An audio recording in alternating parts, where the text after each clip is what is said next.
ಕೊಡಿಸು ಮಾರಾಯ ಸರಿ ಅಂತೇಳಿ ಸಮುದ್ರದಲ್ಲಿ ಮಾತಾಡಿಸಿ ಕೊಟ್ಟ. ಅದರ ಕಥೆಗಳನ್ನೆಲ್ಲ ಪುರಾಣಗಳು ಹೇಳಿದ್ದಾನೆ, ಇಲ್ಲಿ ಕೊಟ್ಟಿದ್ದೇನೆ. ವಾಮನ ಪುರಾಣದ್ದು ಸುಮಾರು ಪುರಾಣಗಳ ಮಾತುಗಳನ್ನು ತಂದಿದ್ದೇನೆ. ಜಾಮದಗ್ರೆ ಮಹಾಬಾಹೋ ರಾಕ್ಷಸಾನ್ ರಾಜರೂಪಿಣಃ ಅತ್ವಾ ತದ್ ರಕ್ತಗುಂಡೇಶು ಕೃತ್ವ ಪಿತೃಜಲಕ್ರಿಯಾಂ. ಇಲ್ಲಿ ರಾಕ್ಷಸರನ್ನು ರಾಜರೂಪದಲ್ಲಿದ್ದದ್ದು ಅಂತ ಒಂದು ಕ್ಲೂ ಕೊಟ್ಟರು, ಗಮನಿಸಿ. ಆಗ ನಾನು ದುಷ್ಟ ಕ್ಷತ್ರಿಯ ಅಂತ ಶಬ್ದ ಹಾಕಿ ತೋರಿಸಿಕೊಟ್ಟೆ. ರಾಜರನ್ನೆಲ್ಲ ಕಡೆದ ಅಂದರೆ ಎಂಥ ರಾಜರು ಅಂತೇಳಿ ರಾಕ್ಷಸರು ಅಂತ ಹೇಳಿದರು. ತದ್ ರಕ್ತಗುಂಡೇಶು ಕೃತ್ವ ಪಿತೃಜಲಕ್ರಿಯಾಂ ಮಹೀಂ ನಿಕ್ಷತ್ರಿಯಾಂ ಕೃತ್ವ ಯಜ್ಞಂ ಕೃತ್ವ ಅಶ್ವಮೇಧಿಕಂ. ನಾನಾಗ ಕಥೆಯಲ್ಲಿ ಹೇಳಿದ್ದೆ, ಅಶ್ವಮೇಧ ಯಾಗ ಮಾಡಿ ದಾನ ಮಾಡಿದ ಅಂತ. ಪ್ರಾಯಶ್ಚಿತ್ತವನ್ನು ಮಾಡಿದ್ದಾನೆ. ಹೇಗೆ ಧರ್ಮರಾಜ ಕುರುಕ್ಷೇತ್ರ ಯುದ್ಧದ ಬಳಿಕ ಅಶ್ವಮೇಧ ಯಾಗ ಮಾಡಿದ, 3 ಮಾಡಿದ, 5 ವರ್ಷದ ಪೀರಿಯಡಿನದ್ದು. ಎಷ್ಟು ಲಾಂಗ್ ಪೀರಿಯಡ್ ನೋಡಿ ಅವನು ಮಾಡಿತ್ತು. ನಮಗೆ ಯಜ್ಞ ಮಾಡೋದು 3-4 ದಿನದಲ್ಲಿ, 1 ವಾರದೊಳಗೆ ಮಾಡಿ ಮುಗಿಸ್ತೇವೆ. ಇವನು 5 ವರ್ಷ ಕಾಲದ ಲಾಂಗ್ ಪೀರಿಯಡ್, ಪಂಚವಾರ್ಷಿಕ ಯೋಜನೆ ಅಂತೆ ಅಂಥದ್ದು 3 ಸೆಟ್, ಒಂದಾದ ನಂತರ ಇನ್ನೊಂದು ಮತ್ತೆ ಪುನಃ ಪ್ರಾಯಶ್ಚಿತ್ತವಾಗಿ. ಹಾಗೆ ಇವನು ಸಹ ಅಶ್ವಮೇಧ ಯಾಗ ಮಾಡಿ ದಕ್ಷಿಣಾರ್ಥ ಮಹಿಂ ದತ್ವ ಕಾಶ್ಯಪಾಯ, ಜಗತ್ತಿನ ಎಲ್ಲವನ್ನು ಮತ್ತೊಮ್ಮೆ ತಾನು ಪಡೆದ ರೀತಿಯನ್ನೆಲ್ಲ ಕಶ್ಯಪರಿಗೆ ಕೊಟ್ಟು, ಜಗತ್ಪ್ರಭೋ ಗತ್ವಾ ಮಹೋದತಿಂ ತತ್ರ ಸಮುದ್ರೇಣ ಕೃತಾಲಯ. ಮತ್ತೆ ಸಮುದ್ರದಲ್ಲಿ ಹೋಗಿ ಕೇಳಿ ಆಚೆ ಹೋಗಲಿಕ್ಕೆ ನಿಲ್ಲಿಸಿ ತಾನು ಮತ್ತೆ ಜಾಗ ಮಾಡಿಕೊಂಡು ಕೂತಿದ್ದಾನೆ. ಸಹ್ಯಾದ್ರೌ ರಮಣೀಯತ್ವಂ ತಪಶ್ಚರಸಿ ಭಾರ್ಗವ. ಲೋಕದ ಕ್ಷೇಮಕ್ಕಾಗಿ ಮತ್ತೆ ಎಲ್ಲರೂ ಏನು ಮಾಡಬೇಕು ಅಂದರೆ ದೇವರ ಚಿಂತನೆ ಮಾಡಬೇಕು ಅಂತ ತೋರಿಸಿಕೊಟ್ಟವನಿ. ಅಂತರ್ಹಿತೆ ಸರಿನ್ನಾಥೆ ರಾಮ ಸರ್ವಮುದನ್ಮುಖ. ಇದು ಜ್ಞಾನ ಕಾರ್ಯಕ್ಕೋಸ್ಕರ ಹೇಳಿದ್ದು ನಾನು. ಇರಲಿಕ್ಕೆ ವ್ಯವಸ್ಥೆ ಮಾಡಲಿಕ್ಕೆ ತಿಳಿದವರಿಗೆ, ಜ್ಞಾನಿಗಳಿಗೆ, ಓದುಗರಿಗೆ ಅಂತ ಸಮುದ್ರದವನ್ನು ಬದಿಗೇರಿಸಿ. ಅದು ಸಮುದ್ರ ಕೈ ಮುಗಿದಿದ್ದಾನಲ್ಲಿ. ಗಲಾಟೆ ಮಾಡಿದ ನಂತರ ಸಮುದ್ರ ಬಂದ, ಕೇಳಿದ, ಆಯಿತು ಅಂದ. ಮೊದಲು ಬಿಲ್ಲು ಹಿಡಿದಿದ್ದ, ಆಗ ಚಿತ್ರದಲ್ಲಿ ತೋರಿಸಿದ್ದೆ ನಾನು ಬಿಲ್ಲು ಹಿಡಿದದ್ದು. ಬಾಣ ಹೊಡಿತೇನೆ ಅಂತ ಹೊರಟಿದ್ದ. ಆದರೆ ಮತ್ತೆ ಸಮುದ್ರ ಬಂದು ಕೇಳಿದ ಏನು ಮಾಡಬೇಕು ಅಂತ, ಹೀಗೆ ವಿಷಯ ಅಂದ. ಹಾಗಾದರೆ ನೀನು ಮಾರ್ಕ್ ಮಾಡಿಕೊಡು, ನಾನು ಮಾಡುತ್ತೇನೆಂದ. ಆಗ ಮಾರ್ಕ್ ಮಾಡುವಾಗ ಇವ ಕೈಯಲ್ಲಿದ್ದದ್ದು ಬಾಣದಲ್ಲಿ ಅಲ್ಲ, ಸುರುವವನ್ನು ಎಸೆತು. ಆಹುತಿ ಕೊಡತಕ್ಕದ್ದು ಸೃಕುಸೃವಗಳು ಯಜ್ಞದಲ್ಲಿ. ಹಾಗಾಗಿ ಅದನ್ನು ನಾನು ಕೇಳುವಾಗ ಬಾಣ ಇತ್ತು, ಎಸೆಯುವಾಗ ಅಸುರವಾಗಿತ್ತು. ಅದಕ್ಕೆ 2ನೇ ಕಡೆ, ಇನ್ನೊಂದು ಕಡೆ ಬ್ರಹ್ಮಾಂಡ ಪುರಾಣದ ಗೆರೆಯನ್ನು ಕೊಟ್ಟಿದ್ದೇನೆ. ಸಮುದ್ರ ಒಪ್ಪಿಕೊಂಡ. ಅಂತರ್ಹಿತೇ ಸರಿನ್ನಾತೆ, ವರುಣ ಹೋದ ಬಳಿಕ ರಾಮ ಸ್ರುವಂ ಉದಂಗ್ಮುಖ ಭ್ರಾಮಯಿತ್ವ ಅತಿವೇಗೇನ ಕ್ಷಿಕ್ಷೇಪ ಲವನಾರ್ಣವೇ ಕ್ಷಿಪ್ತತ್ವೇನ ಸಮುದ್ರೇತು ದಿಶಮುತ್ತರಂ ಉತ್ತರ ಪಶ್ಚಿಮಾಂ ಗತ್ವಾ ಸರ್ವೋಪತದ್ರಾಶನ್ ಯೋಜನಾನಾಂ ಶತದ್ವಯಂ. ಎಷ್ಟು ದೂರಕ್ಕೆ ಬಿದ್ದಿತ್ತು ಅಂದರೆ 200 ಮೈಲು ಅಂತ ನಾನು ಶಬ್ದ ಹೇಳಿದೆ. ಯೋಜನೆ ಶಬ್ದ ಅರ್ಥ ಮಾಡ್ತಾ, ಯೋಜನೆ 200 ಯೋಜನೆ ಬಿದ್ದಿತ್ತು. 1000 ಯೋಜನೆ ಕಬಳಿಸಿದ್ದ, 1/5 ವಾಪಸ್ಸು ಮರುಗಳಿಸಿದ್ದ, ಅಷ್ಟು ಮತ್ತೊಂದಿಲ್ಲ. ಉತ್ಸಾರಯಿತ್ವ ಸಲಿಲಂ ಸಮುದ್ರ ಸ್ರಾವ ಆತ್ಮನಃ ಅತಿಷ್ಠತ್ ಅಪಸುತ್ಯೋರ್ವೀಂ ದತ್ವ ರಾಮಾಯ ಪಾರ್ಥಿವ ಅನಧಿಕ್ರಾಂತ ಮರ್ಯಾದ. ಮತ್ತೆ ಹೇಳಿಬಿಟ್ಟಿದ್ದಾನೆ ರಾಮ, ಇನ್ನೊಮ್ಮೆ ನಾನು ಎಸಿಲಿಕ್ಕೆ ಬರುವುದಿಲ್ಲ, ನೀನು ಈಚೆ ಬರಲಿಕ್ಕಿಲ್ಲ. ಆಯಿತು. ಎಷ್ಟೋ ಜನ ಕೇಳೋದುಂಟು, ಮತ್ತೆ ಎಲ್ಲಿಯಾದರೂ ಯಾವಾಗಾದರೂ ಈಚೆ ಮುಳುಗಿಬಿಟ್ರೆ, ಸಮುದ್ರ ಹಾರಿಬಿಟ್ರೆ ಆರೋದಿಲ್ಲ. ಸಮುದ್ರ ಹೇಳಿದ್ದಾನೆ ನಾನು ಆರೋದಿಲ್ಲ, ಹಾರ್ತೇನೆ, ಹೇಳೋದು ಮಾತ್ರ ಆರೋದಿಲ್ಲ ಅಂತಾನೆ. ಬರಲಿಕ್ಕೆ ನೋಡ್ತೇನೆ, ನೀವೆಲ್ಲಿ ಆದರೂ ಕಟ್ಟಿದರೆ ನಾನು ಈಚೆ ಬರ್ತೇನೆ, ನೀವು ಕಟ್ಟದಿದ್ದರೆ ನಾನು ಬರೋದಿಲ್ಲ. ಇಬ್ಬರು ಸೈಲೆಂಟ್ ಇರಬೇಕು. ಅನಧಿಕ್ರಾಂತ ಮರ್ಯಾದ ಯಥಾಕಾಲಂ ಮೃಗುದ್ವ ಸಮಯಂ ಸ್ಥಾಪಯಾಮ. ಸಮಯ ಅಂದರೆ ಒಂದು ಅಗ್ರಿಮೆಂಟ್ ಸ್ಥಾಪಯಾಮಾಸ ತಸ್ಸೇವ ಅನುಮತೆ ಭುವಿ. ಅವನದ್ದೇ ವರುಣನದ್ದೇ ಮಾತುಕತೆಯಲ್ಲಿ ನಡೆದ ಘಟನೆ ಅಂತ ಹೇಳ್ತಾರೆ. ಈಗ ಮುಂದಕ್ಕೆ ನಮ್ಮದು ತುಳುನಾಡಿನ ಪರಶುರಾಮ. ಇದಕ್ಕೊಂದು ಗೆರೆಗಳು, ಇಲ್ಲಿ ಬರತಕ್ಕಂಥ ಮಾತುಗಳು. ಇದು ಬ್ರಹ್ಮಾಂಡ ಪುರಾಣದ ಮಾತು. ಅನೇಕ ಅಂಶಗಳು ಇಲ್ಲಿವೆ. ಎಷ್ಟರ ಮಟ್ಟಿಗೆ ನನಗೆ ವಿವರಣೆಯಲ್ಲಿ ಹೇಳಲಿಕ್ಕಾಗುತ್ತೋ ಅಷ್ಟು ಹೇಳುತ್ತೇನೆ. ತುಂಬ ಮಾತುಗಳಿವೆ, ಅದರಿಂದ ಹೇಳದೆ ಉಳಿದದ್ದೇ ಹೆಚ್ಚಿರ್ತದೆ. ಎಷ್ಟು ಸಮಜಾಯಿಷಿ ಆಗ್ತದೆ ಅರ್ಥ ಆಗುವುದಿಲ್ಲ. ಮತ್ತೆ ಬಾಣಮ್ಮ ಮೋಚ ಜಲದೌ ನಿಹತಾಸ್ತೇನ ವಜ್ರಿಣ ನಿಹತಾಸ್ತೇನ ಪತ್ರಿಣ ಅಂಬುದಿಸ್ತಾ ಮಹಾದೈತ್ಯಾ ಅದ್ವಿಷ್ಟ ಅಭ್ಯದ್ರವತ್ತದ. ಅಬ್ದಿಷ್ಟ ಅಭ್ಯದ್ರವತ್ತದ ವಿಷಯ ಏನಾಯಿತು ಕೇಳಿದರೆ, ಇಲ್ಲಿ ಮಗದೊಂದು ಮುಖ ಇದೆ. ಬಾಣಕ್ಷೇಪ ಮಾಡಿದ ಕಥೆ ಹೇಳುತ್ತಾನೆ. ಇದು ಆರಂಭದಲ್ಲಿ ಆದ ಘಟನೆ. 2 ಘಟನೆಗಳು ನಡೆದಿವೆ. ಇಂತಹ ಸಂದರ್ಭದಲ್ಲಿ ಆ ಬಾಣದಲ್ಲಿಯೂ ಸಮುದ್ರಕ್ಕೆ ಘಾಸಿ ಆದದ್ದಲ್ಲ, ಸಮುದ್ರದ ಒಳಗಿರತಕ್ಕ ದೈತ್ಯರ ಸಂಹಾರ. ಇದನ್ನು ಪುರಾಣ ಎಷ್ಟು ಸೂಕ್ಷ್ಮವಾಗಿ ಹೇಳ್ತದೆ. ಇದೆಲ್ಲ ನಿಮಗೆ ಕಣ್ಣಿಗೆ ಕಾಣದ ಕಥೆಗಳು. ಈಗ ಬುದ್ಧಾವತಾರ ಆಯಿತು, ಅವನು ಬತ್ತಲೇ ನಿಂತ. ಎಂಥದಕ್ಕೆ ಯಾರಿಗೆ ಗೊತ್ತುಂಟು? ಹೇಳುವುದಷ್ಟೇ ನಾವು ಬತ್ತಲೆ ನಿಂತಿಯ ಬುದ್ಧನಿಗೆ ಮಂಗಳಂ ಜಯ ಮಂಗಳಂ ಅಂತ ಮಂಗಳ ಆಡಲಿಕ್ಕೆ ನಾವು ಬರ್ತೇವೆ. ಯಾಕೆ ಕೇಳಿದರೆ ಯಾಕೆ ಗೊತ್ತಿಲ್ಲ, ಅವನಿಗೆಲ್ಲ ಬೇಡ ಕಂಡಿದೆ ಅಂತ. ಅದೀಗ ವಿದೇಶದವರಿಗೆಲ್ಲ ಬೇಡ ಕಂಡಿದೆ, ಅವರೆಲ್ಲ ಹಾಗೇ ಇದ್ದಾರೆ. ಎಲ್ಲರೂ ಬುದ್ಧರ, ಪ್ರಬುದ್ಧರ, ಸಂಬುದ್ಧರ ಎಂತ ಹೇಳೋದು ನಾವು ಅದಕ್ಕೆ? ಅವರು ಬುರದಡ್ಡರು ಆ ಲೆಕ್ಕದಲ್ಲಿ. ಅದನ್ನು ಅರ್ಥ ಆಗುವ ಕತೆ ಗೊತ್ತಿಲ್ಲ ನಮಗೆ. ಅವನು ತ್ರಿಪುರರ ಸಂಹಾರ ಕಾರ್ಯಕ್ಕೆ, ಅವರ ಮಡದಲ್ಲಿರತಕ್ಕಂಥ ಪಾತಿವ್ರತ್ಯದ ನಾಶಕ್ಕೆ ತನ್ನ ಸೊಬಗನ್ನು ಅವರಿಗೆ ತೋರಿಸಿ ತಲೆ ಹಾಳು ಮಾಡಿ ಮಾನಸಿಕವಾಗಿ ವಿಚಾರಿಗಳಾಗಿ ಅವರು ಪಾತಿವ್ರತ್ಯದಿಂದ ಕ್ಷೀಣಗೈದು ತ್ರಿಪುರರ ಸಂಹಾರಕ್ಕೆ ಅನ್ಯವು ಮಾಡಿಕೊಟ್ಟದವ. ಇಷ್ಟು ಕೆಲಸ ಮಾಡಿದ್ದಾನೆ. ಅದಿಲ್ಲಿ ನಮಗೆ ಕಾಣುತ್ತಾ? ಕಾಣುವುದಿಲ್ಲ. ಬುದ್ಧ ಮಾಡಿದ ಕತೆ ಇನ್ನೊಂದು ಮುಖದ ನಮಗೆ ಕಾಣುವುದಿಲ್ಲ. ಕೃಷ್ಣ ಪಾರಿಜಾತವನ್ನು ತಂದ ಎಲ್ಲಿಂದ? ಸ್ವರ್ಗದಿಂದ. ಖಂಡಿತ ನಮಗೆ ನಾವು ಹೋಗಿದ್ದೇವೆ ಸ್ವರ್ಗ, ನಮಗೆ ಕರ್ಕೊಂಡು ಹೋಗಿದ್ನ? ಇಲ್ಲ. ಆಗ ಲೈವ್ ಇರಲಿಲ್ಲ, ಸ್ವರ್ಗದ್ದೆಲ್ಲ ತೋರಿಸಿಕೊಡಲಿಲ್ಲ ಅವರು. ಹಾಗಾದೇನಾಯಿತು? ಕಥೆ ಆಗಿದೆ, ಕಥೆ ಆಗ್ತದೆ, ಆದರೆ ನಮಗೆ ಕಾಣುವುದಿಲ್ಲ. ಹಾಗೆ ಕಾಣದ ಕೆಲಸಗಳು ಕೆಲವು ಇರ್ತವೆ. ರಾಮನ ಬಾಣಪ್ರಯೋಗದಲ್ಲಿಯೂ ಹಾಗೆ ಆದದ್ದು. ಅನೇಕ ಕಡೆಯಲ್ಲಿ ಆಗಿದೆ. ಸಪ್ತತಾಳ ಪ್ರಭೇತಾಚೇಳದಲ್ಲಿ ಮರಗಳು ರಾಕ್ಷಸರಾಗಿ ಅಲ್ಲಿಂದ ಮುಂದಕ್ಕೆ ಹೋಗಿ ಪಾತಾಳದಲ್ಲಿರತಕ್ಕ ಕುಮುದಿನಿಗಳನ್ನೆಲ್ಲ ಸಾಯಿಸಿದ್ದು, ಇದೆಲ್ಲ ಕಥೆಯಲ್ಲಿ ಗೊತ್ತಾಗುತ್ತೆ. ವಾಲ್ಮೀಕಿ ಹೇಳುವುದಿಲ್ಲ, ಅವನಿಗೆ ಕಾಣುವುದು ಮಾತ್ರ ಹೇಳ್ತಾನವ, ಮೇಲಿದ್ದೇ ಹೇಳ್ತಾನೆ, ಕೆಳಗಿದ್ದೇ ಹೇಳುವುದಿಲ್ಲ.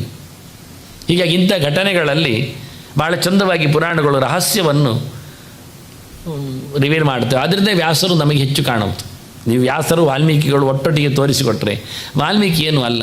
ವಾಲ್ಮೀಕಿ ಒಂದು ರಾಮನ ಚರಿತೆ ಮಾತ್ರ ಹೇಳಿದ್ದು. ವ್ಯಾಸರು ಇಡೀ ಅಖಂಡವಾದ ಭಾರತದ ರಾಜರ ಅವತಾರಗಳ ಚರಿತೆಯನ್ನೆಲ್ಲ, ಕೃಷ್ಣನನ್ನು ಮಾತ್ರ ಅಲ್ಲ, ಪುರಾಣಗಳಲ್ಲಿ ಎಲ್ಲ ಅವತಾರಗಳನ್ನು, ವರಾಹ ಪುರಾಣ ಇದೆ, ವಾಮನ ಪುರಾಣ ಇದೆ, ಪ್ರತಿಯೊಂದು ಅವತಾರಗಳ ಬಗ್ಗೆ, ಪ್ರತಿಯೊಂದು ದೇಶಗಳ ಬಗ್ಗೆ ಚಿಂತನೆಯನ್ನು ಕೊಟ್ಟಿದ್ದಾರೆ. ಅಖಂಡವಾದ ಭಾರತದ ಒಂದು ಅಯೋಧ್ಯೆಯ ಪಟ್ಟದರಸನ ಬಗ್ಗೆ ಮಾತ್ರ ಮಾತಾಡಿದ್ದು ವಾಲ್ಮೀಕಿ. ಅಲ್ಲಿಂದ ಲಂಕೆವರೆಗೆ ಹೋಯ್ತದು ಕತೆ ಉದ್ದಕ್ಕೆ. ಆದರೆ ಇವರು ಹಾಗಲ್ಲ, ಪ್ರತಿಯೊಂದು ಕಡೆಯಲ್ಲಿಯೂ ಎಲ್ಲ ಪ್ರಾಗ್ಜ್ಯೋತಿಷ ಆಗಲಿ, ಇತ್ತ ಗಾಂಧಾರವಾಗಲಿ, ಅತ್ತ ಮದ್ರದೇಶವಾಗಲಿ, ಎಲ್ಲವನ್ನು ಇಟ್ಟುಕೊಂಡು ದಂಡಕಾರಣ್ಯವನ್ನು ಸಹ ಗಮನಿಸಿಕೊಂಡು ವೇದವ್ಯಾಸರು ಅಖಂಡವಾದ ಭಾರತವನ್ನು ಇತಿಹಾಸದಲ್ಲಿ ತಂದಿದ್ದಾರೆ. ಆದ್ದರಿಂದ ವ್ಯಾಸರು ಎಲ್ಲವನ್ನು ಮುಟ್ಟಿದವರು ಅಂತ. ಮುಂದೆ ಅವನು ದೂರಕ್ಕೆ ಹೋದ. ಸಮುದ್ರ ರಾಜ ದೂರಂ ಪ್ರಯಾಪಿತೆ ಕ್ಷಬ್ದವು ತಮ್ಮ ದೇಶಂ ಭಾರ್ಗವ ವಿಭು ವ್ಯತನೋತ್ಸ್ ಸತ್ಯ ಸಂಕಲ್ಪ ಯಥಾಪೂರ್ವಂ. ಅದಕ್ಕೋಸ್ಕರ ಯಥಾಪೂರ್ವಂ ಹಾಕಿತ್ತು, ಹಿಂದಿನ ಹಾಗೆ ಮಾಡಿದ ಅಂತ, ಮೊದಲಿದ್ದಾಗೆ ಮಾಡಿದ ಅಂತ. ತದ್ದೇಶ ಪಾಲನಾಯಾತ ರಾಮೇಣ ಸ್ಥಾಪಿತೋ ನೃಪಃ. ಯಾರು? ರಾಮಭೋಜ ಇತಿ ಖ್ಯಾತಃ ವಿಕ್ರಾಂತ ಸುಗುಣೈರಿತ. ಇದು ದೂರ ಮಾಡಿದ್ದರ ದೇಶದ ನಿಯಮನಕ್ಕಾಗಿ ಪರಶುರಾಮ ಇಟ್ಟ ರಾಜ ರಾಮಭೋಜ ಅಂತ. ಇತಿಹಾಸದ ಗೆರೆಗಳನ್ನು ಹೇಳಲಿಕ್ಕೆ ಕೇಳುತ್ತಾರೆ, ಅದಕ್ಕೋಸ್ಕರ ನಾನು ಗೆರೆಗಳನ್ನೇ ಕೊಟ್ಟ. ತದ್ದೇಶ ಪಾಲನಾಯಾತ ಅಂತ. ಅದು ಯಾವ ದೇಶ ಅಂತ ಹೇಳಿದರೆ ಮುಂದೆ ಹೇಳ್ತೇನೆ ಏನು ದೇಶ ಅಂತ. ಅವ ಏನು ಮಾಡಿದ? ರಾಮಮೇವ ಸ್ಮರನ್ ಯಜ್ಞಂ ಯಥಾವಿಧಿ ಚಕಾರ. ಪರಶುರಾಮನನ್ನೇ ನೆನೆಸಿಕೊಂಡು ಯಜ್ಞ ಮಾಡಿದ. ತಥಾ ದಾನಾನಿ ಸರ್ವಾಣಿ ಚಕಾರ ವಿಧಿವನ್ ನೃಪ. ಕ್ರಮ ಪ್ರಕಾರವಾಗಿ ದಾನಗಳನ್ನು ಮಾಡಿದ. ದಾನಗಳಲ್ಲಿ ದೊಡ್ಡ ದಾನ ಯಾವುದು ಕೇಳಿದರೆ ತುಲಾಪುರುಷ ದಾನ ಅಂತ. ಅಂದರೆ ತನ್ನ ಭಾರವನ್ನು ಅಳೆದು ನೋಡಿ ಇನ್ನೊಂದು ತಕ್ಕಡಿಯಲ್ಲಿ ಅದಕ್ಕೆ ಸಮನಾದ ಸೊತ್ತನ್ನು ಹಾಕಿ ಕೊಡುವುದು. ಇವತ್ತು ಅದೆಲ್ಲ ಹರಕೆ ಅಂತೇಳಿ ದೇವಸ್ಥಾನಗಳಲ್ಲಿ ಮಾಡ್ತಾರೆ, ಅದು ಪೂರ ತಪ್ಪು. ತುಲಾಪುರುಷ ದಾನ ಅಂದರೆ ತನ್ನನ್ನು ತೂಗಿಸಿ ಅದಕ್ಕೆ ಸಮನಾಗಿ ಏನು ಸೊತ್ತುಗಳಿವೆ ಅದನ್ನು ಜನರಿಗೆ ಹಂಚುವುದು. ಸೊತ್ತು ಏನೂ ಆಗ್ಬೋದು. ಅದರ ಬಗ್ಗೆ ನಾನೊಂದು ದೊಡ್ಡ ಲೇಖನವೇ ಕೊಟ್ಟಿದ್ದೇನೆ, ಕರ್ಮ ಸಮೀಕ್ಷೆಯಲ್ಲಿ ಬರೆದಿದ್ದೇನೆ, ಸುಗುಣದಲ್ಲಿ ಬಂದಿದೆ. ಸೊತ್ತು ಅಕ್ಕಿ ಕೊಡಿ, ಬೇಳೆ ಕೊಡಿ, ಸುವರ್ಣ ಕೊಡಿ, ರಜತ ಹಾಕಿ, ಏನು ಬೇಕಾದ್ರೆ ಹಾಕಿ, ಸೊತ್ತು ವೆರೈಟಿ ಹಾಕಿ, ವೆರೈಟಿಯೂ ಹಾಕಿ, ಒಂದಿಷ್ಟು ತೆಂಗಿನಕಾಯಿ, ಒಂದಿಷ್ಟು ಬೇಳೆಕಾಳುಗಳು, ಒಂದಿಷ್ಟು ಹಣ್ಣು ಹಂಪಲುಗಳು, ಆದೀತು. ನಿಮ್ಮ ಬಾರದಷ್ಟನ್ನು ಅಳೆದು ಅದನ್ನು ಎಲ್ಲರಿಗೂ ಕೊಡುವುದು, ಹಂಚುವುದು. ಇದು ನಿಜವಾದ ತುಲಾಭಾರದ ಕ್ರಮ. ದೇವಸ್ಥಾನಗಳಿಂದ ನಮ್ಮ ಭಾರದ್ದನ್ನು ಹಂಚುವುದಿಲ್ಲ, ದೇವರಿಗೆ ಬಿಟ್ಟುಬಿಡ್ತಾರೆ. ಅದು ಕೆಲವೊಮ್ಮೆ ಏಲಮಲ್ಲಿ ಹೊರಗೆ ಹೋಗ್ಬೋದು, ಅಥವಾ ಅಂಗಡಿಯಿಂದ ಮತ್ತೆ ಮಾರಾಟಕ್ಕೆ ಬರ್ಬೋದು, ಅದು ತಪ್ಪು, ಆಗುವುದಿಲ್ಲ. ದೇವರ ವಿನಿಯೋಗಕ್ಕೂ ಕೊಡುವುದು ಸರಿಯಲ್ಲ, ಅದು ಹೇಳಲಿಲ್ಲ. ಇನ್ನು ಕೆಲವರೆಲ್ಲ ಅವರ ಇಷ್ಟ ಬಂದವರನ್ನು ತುಲಾಭಾರ ಮಾಡಿ ಅವರಿಗೆ ದುಡ್ಡು ಕೊಟ್ಟು ಕಳಿಸ್ತಾರೆ. ಅವರಿಗೆ ಅದನ್ನು ಯಾರು ದೊಡ್ಡ ದೊಡ್ಡ ಜನರನ್ನು ತೆಂಗಿನಕಾಯಿಂದ ಅಕ್ಕಿಯಿಂದೆಲ್ಲ ತುಲಾಭಾರ ಮಾಡಲಿಕ್ಕೆ ಹೋದೆ, ಮಾಡಿದ್ದು ದುಡ್ಡಲ್ಲಿ ಮಾಡೋದು. ಅವರು ಹೇಳ್ತಾರೆ, ನೀನು ಅದೆಲ್ಲೆಲ್ಲ ಮಾಡೋದು ಬೇಡ, ಮಾಡೋದಾದರೆ ದುಡ್ಡಲ್ಲಿ ಮಾಡೋದು. ಕೊನೆಗೆ ದುಡ್ಡಿನಲ್ಲಿಯೂ ಕಾಯಿನ್ ಬೇಡ, ನೋಟ್ ಹೇಳ್ತಾನೆ, ನೋಟಲ್ಲಿ ಆಗುವಂಥದ್ದೆಲ್ಲ ಹೋಗುವಂಥದ್ದನ್ನು. ಅದು ಅಷ್ಟು ಸುಲಭ ಇಲ್ಲ. 10-50 ಅದು ರಾಜಕಾರಣಿಗಳಲ್ಲಿ ಇರ್ಬೋದೆಲ್ಲ, ಇಲ್ಲಿ ಆಗುವಂಥದ್ದನ್ನು.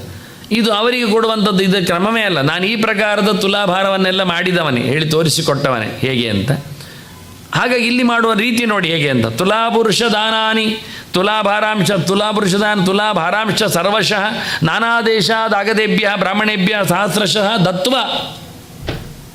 ಅವನು ಮಾಡಿ ಅದನ್ನು ಬಂದಿರತಕ್ಕ ಬ್ರಾಹ್ಮಣರಿಗೆ ಬೇರೆ ಬೇರೆ ಊರಿನವರಿಗೆಲ್ಲ ಕೊಟ್ಟು ಕಳಿಸಿದ. ಕೊಟ್ಟದ್ದನ್ನು ಕಳುಹಿಸಿದವ. ನಿಜವಾಗಿ ಕೊಡುವುದು ಮುಖ್ಯ ಅಲ್ಲ, ಇಲ್ಲಿ ಕೊಟ್ಟದ್ದನ್ನು ತೊಗೊಂಡು ಹೋಗೋದು ಹೇಗೆ? ಅವರು ಆಗೋದಿಲ್ಲ ಅಂತ ಬಿಟ್ಟು ಹೋದರೆ, ನಾನೆಲ್ಲ ನೋಡಿದ್ದೇನೆ ಕೆಲವೊಮ್ಮೆ. ಆಗ ತಾನೇ ಹಸಿ ಹಸಿಯಾಗಿ ಬಂದದ್ದಷ್ಟೇ ಅದು ಗರುಡ ಪುರಾಣ. ಎಷ್ಟೋ ಜನರಲ್ಲಿ ಇಲ್ಲ, ತಪ್ಪೇ ಇದ್ದದ್ದು ಸಹ. ಅದಕ್ಕೆ ಅನುವಾದವೇ ಇರಲಿಲ್ಲ. ಅನುವಾದವನ್ನು ಹಾಕಿ ನಾನು ಚಂದ ಮಾಡಿ ಪ್ರೇತಖಂಡವನ್ನು ಕೊಟ್ಟೆ. ಯಾಕೆ? ಸತ್ತನಂದರೆ ಹೇಗೂ ಓದುವುದಿಲ್ಲವ, ಅವನ ಹೆಸರಿನಲ್ಲಿ ಉಳಿದವರೇ ಓದುವುದು, ಓದಿದಾಗೆ ಮಾಡ್ತಾರೆ. ಅದು ಬೇಡ, ನೀವು ಬದುಕಿದ್ದಾಗ ಓದಿ ಹೇಳಿಕೊಂಡು ಅದಕ್ಕೆ ಅನುವಾದ ಮಾಡಿಕೊಟ್ಟೆ. ಎಷ್ಟೋ ಜನರು ಅದನ್ನು ಅಲ್ಲಿ ಇಟ್ಟೋದ್ರು ಮೆಲ್ಲಕ್ಕೆ.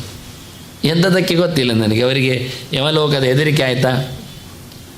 ಹಾಗಾಗಿ ನನ್ನ ಲೆಕ್ಕಾಚಾರದಲ್ಲಿ ತೊಗೊಂಡು ಹೋಗ್ಲಿಕ್ಕೆ ಆಗಲಿಲ್ಲ ಪಾಪ. ಚೀಲ ಕಮ್ಮಿ ಆಯಿತು, ಜಾಗ ಹೆಚ್ಚಾಯಿತು, ಏನೋ ಭಾಳ ಸಣ್ಣದು, ಒಂದು 250 ಪೇಜಿದ್ದು. ಹಾಗೆ ಎಲ್ಲಿಯಾದರೂ ಅವರು ಬಿಟ್ಟು ಹೋದರೆ ಮತ್ತೆ ಪುನಃ ಕೊಟ್ಟು ಬರೋದು ಹೇಗೆ? ಅದಕ್ಕೋಸ್ಕರ ರಾಜ ಏನು ಮಾಡಬೇಕಂದ್ರೆ, ದಾನ ಕೊಟ್ಟರೆ ಏನು ದೊಡ್ಡ ಸಂಗತಿ ಅಲ್ಲ. ಒಂದು ಹೊರೆ ಕೊಟ್ಟ, ಒಂದಿಷ್ಟು ದೊಡ್ಡ ಮೂಟೆ ಆಯಿತು, ಯಾರು ಹೊತ್ಕೊಂಡು ಹೋಗ್ತಾರೆ? ಅದಕ್ಕೆ ಇವನು ದತ್ವ ಪ್ರತಿಗ್ರಹಂ ತೇಷಾಂ ಪ್ರೇಷಯಾಮಾಸ, ಅವರ ಮನೆಗೆ ಕರ್ಕೊಂಡೋಗಿ ಬಿಟ್ಟವ ಭಕ್ತಿತ, ಅವರ ಮೇಲಿನ ಪ್ರೀತಿಯಿಂದ ಕ್ರಮ. ಇದೆಷ್ಟು? ಶತಭಾರಂ ಸ್ವಭೃತ್ಯಶ್ಚ ಕಣ್ವಾಶ್ರಮೋದಂ ಪ್ರತಿ. ಅವರ ಆಶ್ರಮ ಕಣ್ವಾಶ್ರಮ ಆಗಿತ್ತು. ಅಲ್ಲಿವರೆಗೂ 100 ಗಟ್ಟಲೆ ಮೂಟೆಗಳನ್ನು ಅವರವರ ಕೆಲಸದವರಿಂದ ಒಬ್ಬೊಬ್ಬರ ಮನೆಗೆ ದಾನ ಮಾಡಿದ್ದನ್ನು ಕಳುಹಿಸಿಕೊಟ್ಟಿದ್ದಾನೆ. ಹೀಗಾಗಿ ಏನಾಯಿತು, ಮುಂದಕ್ಕೆ ಜನ ಭಾರಿ ಖುಷಿಯಲ್ಲಿ ತತಃಪ್ರಭೃತಿ ದೇಶೇಶು ಗ್ರಾಮೇಶು ನಗರೇಶು ಚ ತುಲಾಭಾರ ಇತಿ ಪ್ರಾಹು ತಂ ನೃಪಂ ದ್ವಿಜ ಸತ್ತಮ. ತುಲಾಭಾರ ಅಂದರೆ ಕರೆದು. ಇತಿಹಾಸದಲ್ಲಿ ಒಬ್ಬ ತುಲಾಧಾರ ಇದ್ದ ವೈಶ್ಯ, ಒಬ್ಬ ಶೂದ್ರ ವ್ಯಾಪಾರಿ, ಇವನನ್ನು ತುಲಾಭಾರ ಅಂತ ಕರೆದ್ರು. ಸ್ವಲ್ಪ ಅದು ಹೆಚ್ಚು ಕಮ್ಮಿ ಆಯಿತು ಅವರಿಗೆ. ತುಲಾಭಾರ ಸರಿ, ತಕ್ಕಡಿಯಲ್ಲಿ ಭಾರ ಮಾಡಿದ ಅಂತ ಇಷ್ಟೇ, ಭಾರ ಮಾಡಿ ಕೊಟ್ಟ ಅಂತ ಆಗಲಿಲ್ಲ. ಅದಕ್ಕೆ ಇನ್ನೊಂದು ಶಬ್ದದಲ್ಲಿ ಮತ್ತೆ ಪ್ರಯೋಗ ಮಾಡಿ ತುಲಾರಾಜಂ ತಮ್ಮ ಪರೆ ತುಲಾರಾಜ ಅಂದರು. ಇವ ತೂಗಿ ಕೊಡುವುದೇ. ನಾನು ಹಾಗೆ ಹೇಳಿದ್ದು, ತೂಗಿದ್ದನ್ನು ಒಂದಿಷ್ಟು ಜನರಿಗೆ ಹಂಚುವುದು ಅಂತ. ಇವ ಆಗಲ್ಲ, ತೂಗಿದ್ದನ್ನು ಒಬ್ಬೊಬ್ಬರಿಗೆ ಹಂಚುವುದು. ಒಂದು ಸರ್ತಿ ತೂಗುವುದು ಅಷ್ಟನ್ನೊಬ್ಬರಿಗೆ, ಇನ್ನೊಬ್ಬರು ತೂಗುವುದು ಮತ್ತೊಂದು ಇವನಿಗೆ. ಒಂದೊಂದು ಸಂಗತಿ. ತೆಂಗಿನಕಾಯಲ್ಲಿ ಒಮ್ಮೆ ತುಲಾಭಾರ ಅಷ್ಟನ್ನು ಒಬ್ಬರಿಗೆ ಕೊಟ್ಟ. ಯಾರು ತೆಂಗಿನಕಾಯಿ ತೊಗೊಂಡೋಗಲಿ ನಾವು ಅಂದರು. ಅಕ್ಕಿಯಲ್ಲಿ ಮಾಡಿದ ಯಾರಿಗೆ? ಅಕ್ಕಿ ಅವರಿಗೆ. ಬೆಲ್ಲ ಯಾರಿಗೆ? ಬೆಲ್ಲ ಅವರಿಗೆ. ಹೀಗೆ ಒಂದೊಂದು ಬಗೆಯಿಂದ ಒಬ್ಬರಿಗೆ ಮಾಡಿಕೊಡುವುದು, ಒಂದೊಂದು ಐಟಮ್ಗಳನ್ನೇ. ಆದರೆ 100 ಮೂಟೆ ಕಳಿಸಬೇಕಾಗಿ ಬಂತು. ಹಾಗಾಗಿ ಜನರಿಗೆ ತುಲಾರಾಜ ಆಗಿ ಹೋದ. ಮುಂದೆ ಹೋಗ್ತಾ ತುಲಾದೇಶಾಧಿಪ ಅಂತದ, ಅವನ ತುಲಾದೇಶ ಒಡೆಯ ಅಂತ ಕರೆದ್ರು. ಮತ್ತು ಹೋಗಿರೆ ತದ್ದೇಶೇ ಚ ಸ್ಥಿತ ಸರ್ವೇ ತೌಲವ ಇತಿ ಚಾಪ. ಮುಂದಕ್ಕೆ ಹೋದಾಗ ಅದು ಇಲ್ಲಿದ್ದವರೆಲ್ಲ ತೌಲವರಾದರು. ತುಲಾದಿಂದ ಬಂದದ್ದು ತೌಲವ. ಮತ್ತೆಲ್ಲ ತುಳ್ಳಿಕ್ಕಿಲ್ಲ ಇಲ್ಲಿ, ಆಚೆ ಈಚೆ. ಅದು ಭಾಳ ಚಂದವಾಗಿ ತುಲನಾಡು ಆದದ್ದು. ಅದಕ್ಕೆ ನಾನಲ್ಲಿ ನಿಜವಾಗಿ ತುಳು ಶಬ್ದ ಅಲ್ಲ, ಅದು ವಾಸ್ತವವಾಗಿ ತುಲಾದಿಂದ ಬಂದದ್ದು. ತುಳು ಅದು ಬಾಯಲ್ಲಿ ಹೇಳಲಿಕ್ಕೆ ಅನುಕೂಲ ಆಗೋದು. ಅದಕ್ಕೆ ಶಬ್ದವನ್ನು ತುಳುನಾಡು ಅಂತ ಮಾಡಿಕೊಂಡಿದ್ದಾರೆ. ತುಳುನಾಡಿನಲ್ಲಿ ಒಂದು ವಿಶೇಷವಾದದ್ದು, ಬಿಡಲಾರದ ಸಂಗತಿ ಅಂದರೆ ರೌಪ್ಯ ಪೀಠ ಉಡುಪಿ. ಇದರ ಇತಿಹಾಸ, ಅದಕ್ಕೂ ಮತ್ತು ಬ್ರಹ್ಮಾಂಡದ ಮಾತುಗಳು ಸ್ಕಂದ ಪುರಾಣದಲ್ಲಿವೆ. ಕೆಲವು ಕಡೆ ಮ್ಯಾನುಸ್ಕ್ರಿಪ್ಟ್ಗಳಲ್ಲಿ ಬೇರೆ ಬೇರೆ ಹೆಸರುಗಳಲ್ಲಿ ಬಂದಿವೆ. ತುಂಬ ಗೆರೆಗಳಿವೆ ವಾಸ್ತವವಾಗಿ. ತುಂಬ ಬಿಟ್ಟದಿದೆ, ತುಂಬ ಸೇರಿಸಿದ್ದಿದೆ, ತುಂಬ ಸರಿ ಮಾಡಲಿಕ್ಕಿದೆ. ಹಾಗಾಗಿ ಅನೇಕ ಗೆರೆಗಳಲ್ಲಿ ಕೆಲವುಗಳನ್ನು ನಾನು ತಂದಿದ್ದೇನೆ. ಅಷ್ಟಾವಿಂಶೆ ಕಲವು ಪ್ರಾಪ್ತೆ ವಾಯು ಪ್ರೀತಿಂ ಸಮುದ್ವಹನ್. ಇದು ಅವನು ಹೇಳೋ ಮಾತುಗಳೇ ಅಲ್ಲ. 28ನೇ ಕಲಿಯುಗ ಅವನು ಯಾವತ್ತಿದ್ದ ನೋಡಿ. 28ನೇ ಕಲಿಯುಗದಲ್ಲಿ ವಾಯುವಿನ ಮೇಲೆ ಪ್ರೀತಿಯನ್ನು ನಾನು ಸಂಪಾದನೆ ಮಾಡ್ತಾ ಚಕ್ರಾಂಕಿತಾಯಾಮ್ ಶ್ರೀಕೃಷ್ಣ ಪ್ರತಿಮಾಯಾಮ್ ವಿಶೇಷತಃ ಸನ್ನಿಧಾಸ್ಯೇ. ನೋಡಿ, ರಾಮ ನಾನಲ್ಲಿದ್ದೇನೆ ಹೇಳಲಿಕ್ಕೆ ಎಷ್ಟು ಚೆನ್ನಾಗಿ ಹೇಳ್ತಾನೆ. ಸಾಳಗ್ರಾಮ ಪ್ರತಿಮೆಯಲ್ಲಿ ನಾನು ಬರಲಿಕ್ಕೆ ಉಂಟು, ನಾನು ಇರಲಿಕ್ಕೆ ಉಂಟು, ಕೃಷ್ಣನಾಗಿರ್ತೇನೆ ನಾನು ಅಂತಾನೆ. ರಾಜನಿಗೆ ಹೇಳ್ತಾನೆ.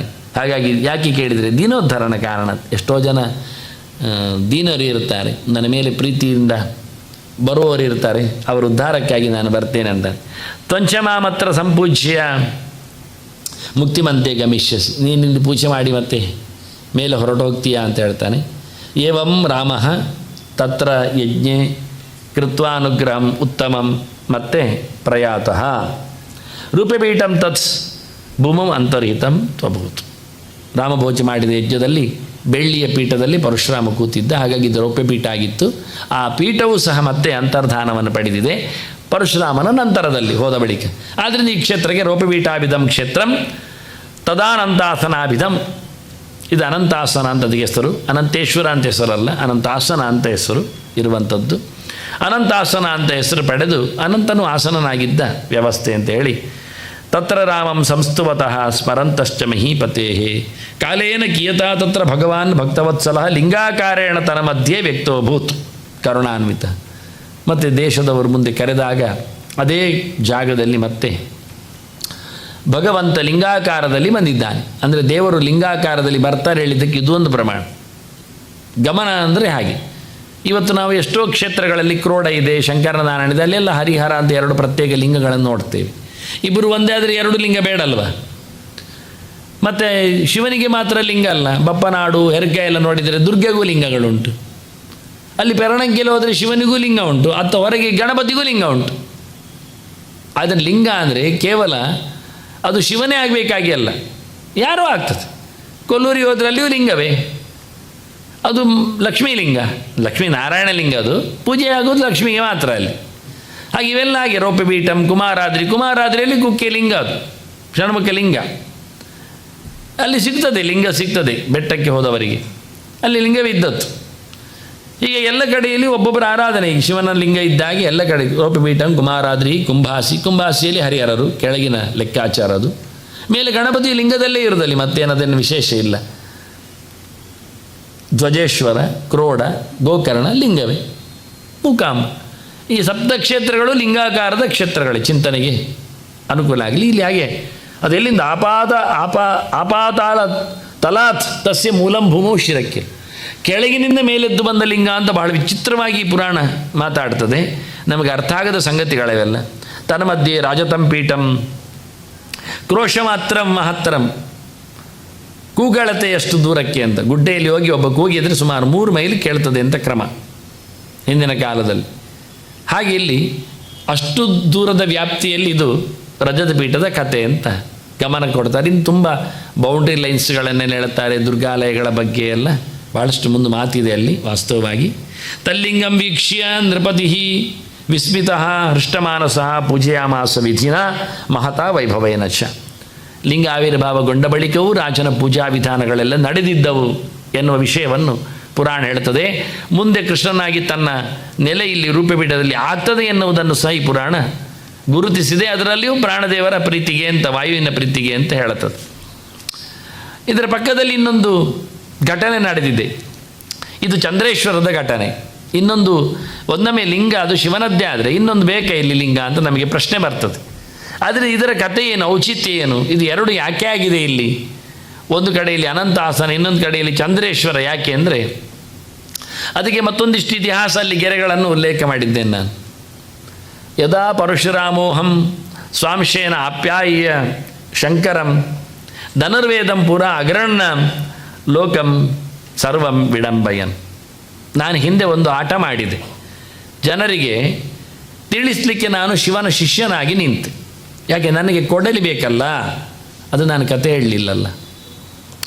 ಜಮದಗ್ನಿ ದನ ಅಪಹಾರ ಆದ ನಂತರ, ಪರಶುರಾಮ ಹೇಳಿದ ನಂತರ, ಅಂದರೆ ರಾಮನಿಗೆ ಹೇಳಿದ ನಂತರ ರಾಮ ಬಂದ, ಸೀದಾ ಹೋದ, ಕಾರ್ತವೀರ್ಯನನ್ನು ಕಡೆದ, ಮತ್ತು ದನವನ್ನು ತಗೊಂಡು ಬಂದ. ಆನಂತರ ಅವನ ಮಕ್ಕಳು ಸೇರಿ ಮಗದೊಮ್ಮೆ ಕರುವನ್ನು ಅಪಹಾರ ಮಾಡಿ ಅಪ್ಪನನ್ನು ಕಡ್ದಾಕಿದರು. ಜಮದಗ್ನಿ ಕಡ್ದಾಗಿದ್ದ ನಂತರ ಪರಶುರಾಮನಿಗೆ ಜೋರು ಸಿಟ್ಟಾಯಿತು. ಎಲ್ಲ ಒಂದು ಸರ್ತಿ ಮುಗಿದೋಯ್ತು ಕತೆ, ಯೋಚನೆ ಮಾಡಿದೆ, ನಾನಿಲ್ಲದಿದ್ದಾಗ ಆಶ್ರಮಕ್ಕೆ ಹೊಕ್ಕಿ ಅಪ್ಪನನ್ನು ಮುಗಿಸಿದ್ನಲ್ಲ ಅಂಥೇಳಿ ಇನ್ನು ನಾನು ಯಾರನ್ನು ಉಳಿಸುವುದಿಲ್ಲ ಅಂತ ಹೊಡಿತೇನೆ ಅಂತ ಹೊರಟ. ಆಗ ಋಷಿಗಳೆಲ್ಲ ಹೇಳಿದರು, ಇದು ನಮಗೆ ಹೇಳಿಸಿದ ಕೆಲಸ ಅಲ್ಲ, ಕ್ರೌರ್ಯಕ್ಕೆ ಕ್ರೌರ್ಯ ಇನ್ನು ಮುಂದುವರಿತದೆ. ಯಾಕೆ, ಅವರಿಗೆ ಹೆದರಿಕೆ ಏನಂದರೆ ಇವ ಒಂದು ಜನರು ಹೊಡೆದು ಬರೋದು, ನಾಳೆ ಇನ್ನೊಂದು ಆಶ್ರಮದ ಜನರನ್ನು ಕೊಂದರೆ, ಆದ್ದರಿಂದ ಇದು ಏನು ಎಲ್ಲಿಗೆ ನಿಲ್ತದೆ ಗೊತ್ತಿಲ್ಲ ಅವರಿಗೆ, ಬೇಡ. ಮತ್ತೆ ಹೇಳಿದರು, ಈ ಕ್ಷತ್ರಿಯರೆಲ್ಲ ಸುಮ್ಮನೆ ಇರುವವರಲ್ಲ, ಭಾರಿ ವರದೃಪ್ತರು, ಶಿವನ ವರದಿಂದ ಕೊಬ್ಬಿದವರು ಬೇರೆ, ಸಂಹಾರ ಕೆಲಸ ಮಾಡೋದು ರುದ್ರ ಇದ್ದಾನೆ. ಎರಡಕ್ಕೂ ನೀನು ಅವನನ್ನು ಮಾತಾಡಿಸುವುದು ಒಳ್ಳೆಯದು. ಒಂದು ಕೊಲ್ತೇನೆ ಅಂತ ಹೇಳುವುದು, ಮೃತ್ಯುಂಜಯನ ಹತ್ರ ಹೇಳಿ ಸಾಯಿಲಿಯಿಂದ ಬಿಡುವುದವರನ್ನು. ಎರಡನೇದ್ದು, ನಿನ್ನ ವರದಲ್ಲಿ ಕೊಬ್ಬಿದವರಿದ್ದಾರೆ, ಸ್ವಲ್ಪ ಜೋಕೆ ನಾನು ಹೊಡಿತೇನೆ ಆಗ್ಬೋದಾ ಅಂತ ಕೇಳಿ ಬರು. ಎರಡು ರೀತಿಯಿಂದ ಆಯಿತು ಅಂತ ನೋಡಿ. ಅವನು ಹೋಗ್ಲಿಕ್ಕೆ ಎಂಟ್ರಿ ಯಾಕೆ ಆದದ್ದು ಎಷ್ಟೋ ಜನರಿಗೆ ಗೊತ್ತಿಲ್ಲ. ಇಲ್ಲದೆ ಪರಶುರಾಮನಿಗೆ ಶಿವನಿಗೆ ಯಾಕೆ ಭೇಟಿ? ಹೀಗೆ ರಾಮನು ಅಲ್ಲಿ ಹೋಗಿ ಕೇಳಿದ, ನನಗೊಂದು ಕೆಲಸ ಆಗಲಿಕ್ಕೆ ಉಂಟು ಅಂದ. ಕ್ಷತ್ರಿಯರ ಅಧಿದೇವತೆಯಾಗಿ ನಿಂತವ ನೀನು, ಸಂಹಾರ ಮಾಡುವವನು ನೀನು, ನಿನ್ನ ಪರ್ಮಿಷನ್ ಇಲ್ಲದೆ ಸಂಹಾರ ಮಾಡಲಿಕ್ಕೆ ಆಗುವುದಿಲ್ಲ. ಯಾಕೆ ನಿನಗೆ ಒಪ್ಪಿಸಿಗೆ ಕೊಟ್ಟಿದ್ದಾರೆ, ಅದು ನಾನು ಸಂಹಾರ ಮಾಡುತ್ತೇನೆ. ಅವರು ತೃಪ್ತರಿದ್ದಾರೆ. ಮತ್ತು ಆಗಲೇ ನಾವು ನೋಡಿದೆವು ರಾಕ್ಷಸಾನ್ ರಾಜರೂಪಿಣಃ ಅಂತ. ರಾಕ್ಷಸರೆಲ್ಲ ಶಿವ ಶಿವ ಅಂತೆ ಜಪ ಮಾಡುವವರು, ವರದರ್ಪಿತಾರೆ ಅವನದ್ದೇ. ಹೀಗಾಗಿ ನಾನು ದರ್ಪಲಿಕ್ಕುಂಟು, ನೀನು ಒಪ್ಪಲಿಕ್ಕುಂಟು ಅಂತ. ಸರಿ ಅಂತ, ಹೀಗೋ ನನ್ನ ಆಯುಧ ಅಂತ, ನಾನೇ ಸಂಹಾರ ಮಾಡಿದ್ದು ಅಂತ ಆಗ್ತದೆ ತಗೊಂತೇಳಿ ಪರಶುವನ್ನು ಕೊಟ್ಟ. ಅಲ್ಲಿ ಹಿಡ್ಕೊಂಡು ಬಂದವನು ಪರಶುಪಾಣಿ, ಶೂಲಪಾಣಿ ಅವ ನಿಜವಾಗಿ ಶಿವ. ಅಲ್ಲಿಂದ ಪರಶು ಸಿಕ್ಕಿದ್ದೀವನಿಗೆ. ಹಾಗೆ ಪರಶು ತಗೊಂಡು ಬಂದವ ಹೊಡೆದಿದ್ದಾನೆ. ಇನ್ನೂ ಆಯುಧಗಳನ್ನೆಲ್ಲ ಕೊಟ್ಟಿದ್ದ. ಪರಶು ಮಾತ್ರ ಅಲ್ಲ, ಶೂಲವು ಕೊಟ್ಟಿದ್ದಾನೆ, ಕತ್ತಿ ಗುರಾಣಿ ಕೊಟ್ಟಿದ್ದಾನೆ. ಅದೆಲ್ಲ ಬೇರೆ ಕಡೆಯಲ್ಲಿ ನಾನು ತರಲಿಲ್ಲ ವಾಕ್ಯಗಳನ್ನೆಲ್ಲ. ಸುಮಾರು ಆಯುಧಗಳನ್ನು ಕೊಟ್ಟಿದ್ದೆ. ಸುಮಾರು ಆಯುಧಗಳ ಒಟ್ಟಿಗೆ ನಾನು ಪರಶುರಾಮನನ್ನು ತಂದಿದ್ದೇನೆ, ಮುಂದಕ್ಕೆ ತರ್ತೇನೆ. ಹಾಗಾಗಿ ನೀನು ಆಟಕ್ಕೋಸ್ಕರ ಶಿವನ ಶಿಷ್ಯನನ್ನಾಗಿ ನೀನು ವಿಡಂಬನೆ ಮಾಡಿದೆ. ಈಗ ಶಿವ ಹೇಳ್ತಾನೆ, ಕಸ್ವಿಸಿ ಆಗ್ತಾ ಉಂಟು ನನಗೆ, ನೀನು ನನ್ನ ಹತ್ರ ಕೇಳಿ ಹೊಡಿಬೇಕಾಗಿಲ್ಲ, ನೀನೇ ನನಗೆ ಸಂಹಾರ ಮಾಡಲಿಕ್ಕೆ ಅವಕಾಶ ಮಾಡಿಕೊಟ್ಟದ್ದು. ನಾನು ಪಾಲನೆ ಮಾಡ್ತೇನೆ, ಸಂಹಾರ ನೀನು ಮಾಡು, ಸೃಷ್ಟಿ ಚತುರ್ಮುಖ ಮಾಡಿದ್ದಾನೆ ಅಂತ ನೀನೇ ಮಾಡಿಕೊಂಡದ್ದು ಸುಮ್ಮನೆ ಲೋಕಕ್ಕಾಗಿ. ಆದ್ದರಿಂದ ನನಗೆ ಸರಿಯಾಗ್ತಾ ಇಲ್ಲ, ನಿನಗೆ ಸೇವೆ ಮಾಡುವ ಭಾಗ್ಯ ನನಗೆ ಕೊಡಬೇಕು ಅಂತ ಕೇಳ್ತಾನೆ. ಆವತ್ತು ಶಿಷ್ಯನಾಗಿ ನೀನು ಬಂದು ನನ್ನದು ಜನಕ್ಕೆ ನಾನು ಶಿಷ್ಯ ನೀನು ಗುರು ಅಂತ ಹೇಳಿದೆ, ನಾನು ಅಲ್ಲ ಹೇಳಬೇಕು, ನೀನು ದೇವರು ನಾನು ಭೃತ್ಯನು ಅಂತ ಆಗಬೇಕು. ಅದಕ್ಕೊಂದು ಅವಕಾಶ ಬೇಕು ಅಂತ. ಅದಕ್ಕೋಸ್ಕರ ಈ ಗೆರೆಗಳು. ಯದಾ ಪರಶುರಾಮೋಹಂ ಸ್ವಾಂಶೇನ ಅಪ್ಯಾಯ ಶಂಕರಂ, ನಾನು ಶಿವನ ಒಳಗೆ ನಿಂತು ಶಿವನನ್ನು ಬೆರಗುಗೊಳಿಸಿ ಅವನಿಂದ ನಾನು ಕಲಿತಾಗಿ ನಾನು ಮಾಡಿದೆನೋ, ಅದಕ್ಕೋಸ್ಕರ ಅವನು ಕೇಳಿದ. ತದಾ ಯಾಚದ ದೇವೇಶ ಶಂಕರ ಭಕ್ತಿ ಸಂಯುತ. ಆಗ ಅವನು ಬೇಡಿಕೊಂಡಿದ್ದಾನೆ, ಪ್ಲೀಸ್ ಅಂತೇಳಿ, ನಿತ್ಯಪೂರ್ಣೋಪಿ ಭಗವನ್ ತ್ವಂ ಯನಮೇ ಶಿಷ್ಯೋತ್ತಮ ಆಗತ. ನೀನು ಸುಮ್ಮನೆ ಪೂರ್ಣನಾಗಿದ್ದರೂ ನನ್ನ ಶಿಷ್ಯ ಅಂತ ನಾಟಕ ಮಾಡಿ ಎಷ್ಟು ಚೆನ್ನಾಗಿ ನಿತ್ಯ ಪೂರ್ಣೋಸಿ, ನೀನು ಪೂರ್ಣ ಯಾವಾಗಲೂ ನೀನು ಕಲೀಲಿಕ್ಕೆ ಬೇಕು ಅಂತ ಇಲ್ಲ, ಆದರೂ ನನ್ನ ಶಿಷ್ಯ ಅಂತ ನಾಟಕ ಮಾಡಿದೆ. ಅದಕ್ಕೋಸ್ಕರ ನಾನು ಸಹ ಈಗ ಏನಾದರೂ ಮಾಡಲಿಕ್ಕುಂಟು. ತನ್ನ ಮಮ ಅನುಗ್ರಹ ಯೈವ ಲೋಕ ಸಂಮೋಹನಾಯಶ. ನೀನು ಮಾಡಿದ್ರಲ್ಲಿ ಎರಡು ಉದ್ದೇಶ. ಒಂದು, ನನಗೆ ಅನುಗ್ರಹ ಆಗಲಿ ಅಂತ, ಒಂದಿಷ್ಟು ಸಮಯ ನನ್ನಲ್ಲಿ ಕೂತಾಗ ಆಗ್ತದೆ, ನನ್ನ ಆಯುಧ ತೊಗೊಂಡೋದಾಗ್ತದೆ. ಇನ್ನೊಂದು, ಲೋಕಕ್ಕೆ ಮೋಹಗೊಳಿಸ್ಲಿಕ್ಕೆ ಆಗ್ತದೆ. ಪರಶುರಾಮ ಏನು ಪ್ರಯೋಜನ ಇಲ್ಲ, ಅವನ ಗುರುಗಳೇ ಜೋರಿದ್ದಾರೆ ಶಿವನೇ ಅಂತ ಜನಕ್ಕೆ ಅರ್ಥವೂ ಆಗಬಾರದು. ಇದು ಒಂದು ಮುಖ. ಸಮೋಹನಾಯಶ ಯಶಸ್ತೇಹಂ ಅಲ್ಲ ಭೂಯಸ್ತೇಜಸ, ವಾಸ್ತವವಾಗಿ ಭವತಸ್ತೇಜಸ ರೂಪಂ ಇದಂ ಅಪ್ಯಾಯತಮಮ್ಮ. ನೀನು ಬರಲಿಕ್ಕೆ ಹೋಗಿ ನನಗೆ ಹೆಚ್ಚು ಬೆಲೆ ಬಂದದ್ದು. ಹಾಗಾಗಿ ನನಗೂ ನಿನ್ನ ನಿತ್ಯ ಸನ್ನಿಧಾನ ಸಿಕ್ಕಿದೆ. ಹಾಗಾಗಿ ನಾನು ಸಹ ಸಂಪೂಜಯಿತು ಕಾಮೋಸ್ಮಿ, ನಿನ್ನ ಪೂಜೆ ಮಾಡಬೇಕು ನನಗೆ ಆಸೆ ಉಂಟು. ದೇಹಿ ಅನುಜ್ಞ ಮಮ ಪ್ರಭು, ನನಗೊಂದು ಅವಕಾಶ ಮಾಡಿಕೊಡು, ಅನುಜ್ಞೆ ಮಾಡಿಕೊಡು.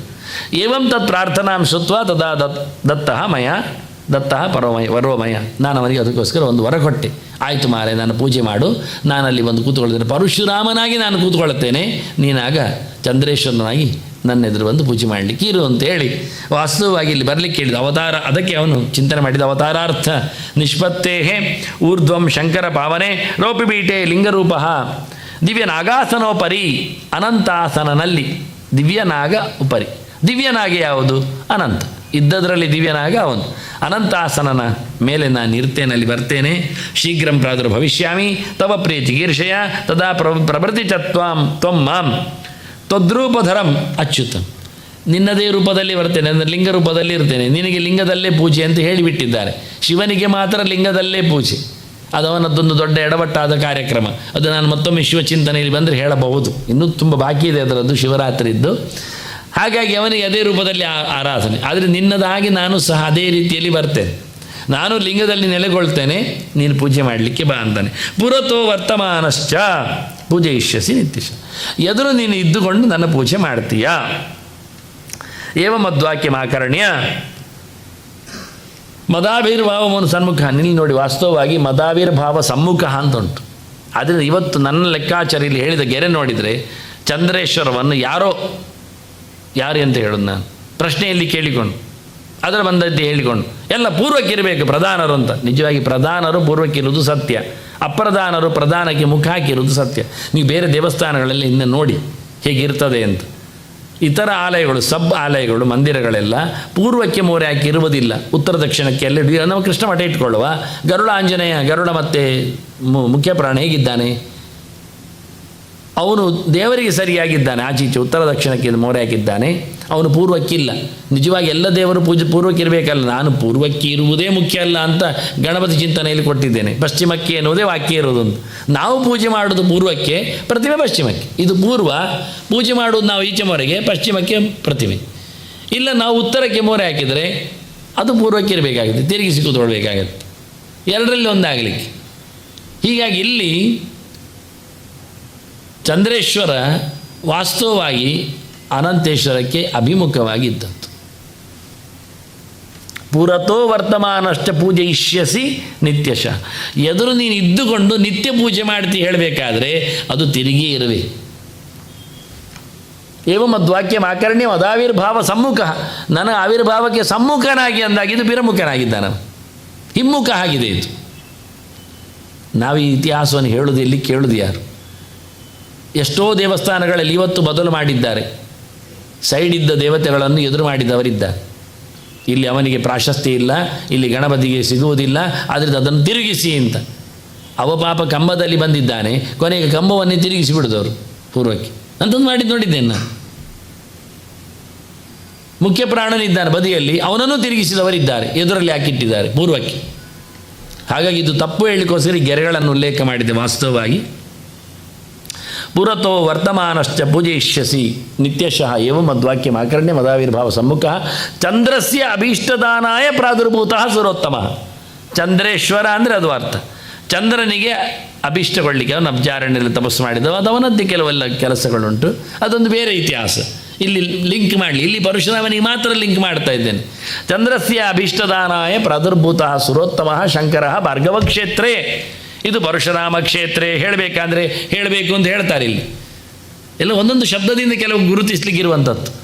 ಇದು ಭಾರ್ಗವ ಕ್ಷೇತ್ರ, ಹೌದಾ? ಹೌದು. ಇದು ಮತ್ತೆ ಯಾರದ್ದೋ ಬ್ರಹ್ಮ ಉಳ್ಳಿತ್ತ ಎಲ್ಲ ಬಂದು ಮಾಡಿದ್ದಲ್ಲ ಹೇಳಲಿಕ್ಕೋಸ್ಕರ ಭಾರ್ಗವ ಕ್ಷೇತ್ರ ಇರುತ್ತೆ. ಒಂದು ದೊಡ್ಡ ಇರಾದೆಗಳು ಗಲಾಟೆಗಳುಂಟು, ಅದಕ್ಕೊಂದು ಸಣ್ಣ ಶಬ್ದದಲ್ಲಿ ನಾನು ತೋರಿಸಿಕೊಟ್ಟದ್ದಷ್ಟೇ ವಿಷಯ. ಇವರಲ್ಲಿ ಎಲ್ಲ ನಾವು ಉತ್ತರ ಕೊಡ್ತಾ ಕೂತ್ಕೊಳ್ಬೇಕಾಗಿಲ್ಲ, ಅವರ ಸಾಧನೆ ಅವರು ಮಾಡಲಿಕ್ಕೆ ನಮಗೇನು. ಇದು ದೇವರು ಕೊಟ್ಟ ಆಸ್ತಿಯಿಂದ ನಾವು ಹೇಳಿದರೆ ಮತ್ತೆ ಹೇಳಿ, ಇದು ನನ್ನ ಪೌರುಷದಿಂದ ಸಂಪಾದನೆ ಮಾಡಿ. ಪೌರುಷ ಎಂಥದ್ದು? ವಕಾಲತ್ತು ಮಾಡಿಯೋ ಅಂಡರ್ ಕೈ ಹಾಕಿಯೋ ತೆಗೆದದ್ದು, ಇದನ್ನು ಪೌರುಷ ಹೇಳ್ತಾರೆ. ಎಂಥ ಪ್ರಯೋಜನ ಉಂಟು? ಅದರಿಂದ ಕೊಡುವುದು ಎಲ್ಲ ದೇವರೇ ಎನ್ನುವುದು ಅರ್ಥ ಆಗದೆ ಇದು ಹೇಳಲಿಕ್ಕೆ ಬರುವುದಿಲ್ಲ. ವಾಸ್ತವ ಶಬ್ದಗಳು ಭಾರ್ಗವ ಕ್ಷೇತ್ರೇ, ಪರಶುರಾಮ ಕ್ಷೇತ್ರ ಅಂದರೆ ಶಬ್ದ ಉಂಟು. ವರ್ತತೆ ಬ್ರಾಹ್ಮಣೋತ್ತಮ ಏವಂ ಆಪ್ಯಾಯಿತಸ್ತತ್ವಂ ಅನಂತಾಂಶೇನ ಸಂಭೃತಃ ಕಾಲಾಂತರೇ ಶೇಷಭಾವಂ ಗಮಿಷ್ಯಸಿ ನ ಸಂಶಯ. ನಾನೀಗ ನಿನ್ನನ್ನು ಯಾಕೆ ನಿಲ್ಲಿಸಿದೆ ಕೇಳಿದರೆ ನೀನು ಮುಂದಕ್ಕೆ ಶೇಷ ಆಗ್ತಿ ಅಂತ. ನಾನು ಯಾಕೆ ಅನಂತಾಸನದ ಹೆಸರಿಟ್ಟುಕೊಂಡೆ ಅಂದರೆ ನೀನು ಮುಂದಕ್ಕೆ ಶೇಷ ಆಗುವ ಅಂತೇಳಿ. ಇಷ್ಟಂಶದಲ್ಲಿ ವಾದಿರಾಜರ ಗೆರೆ ಇರುವುದು. ಇದನ್ನೆಲ್ಲ ತಪ್ಪು ಅರ್ಥ ಮಾಡುತ್ತಾ ಅವ್ರು ಹೇಳಿದ್ದಿಷ್ಟೇ.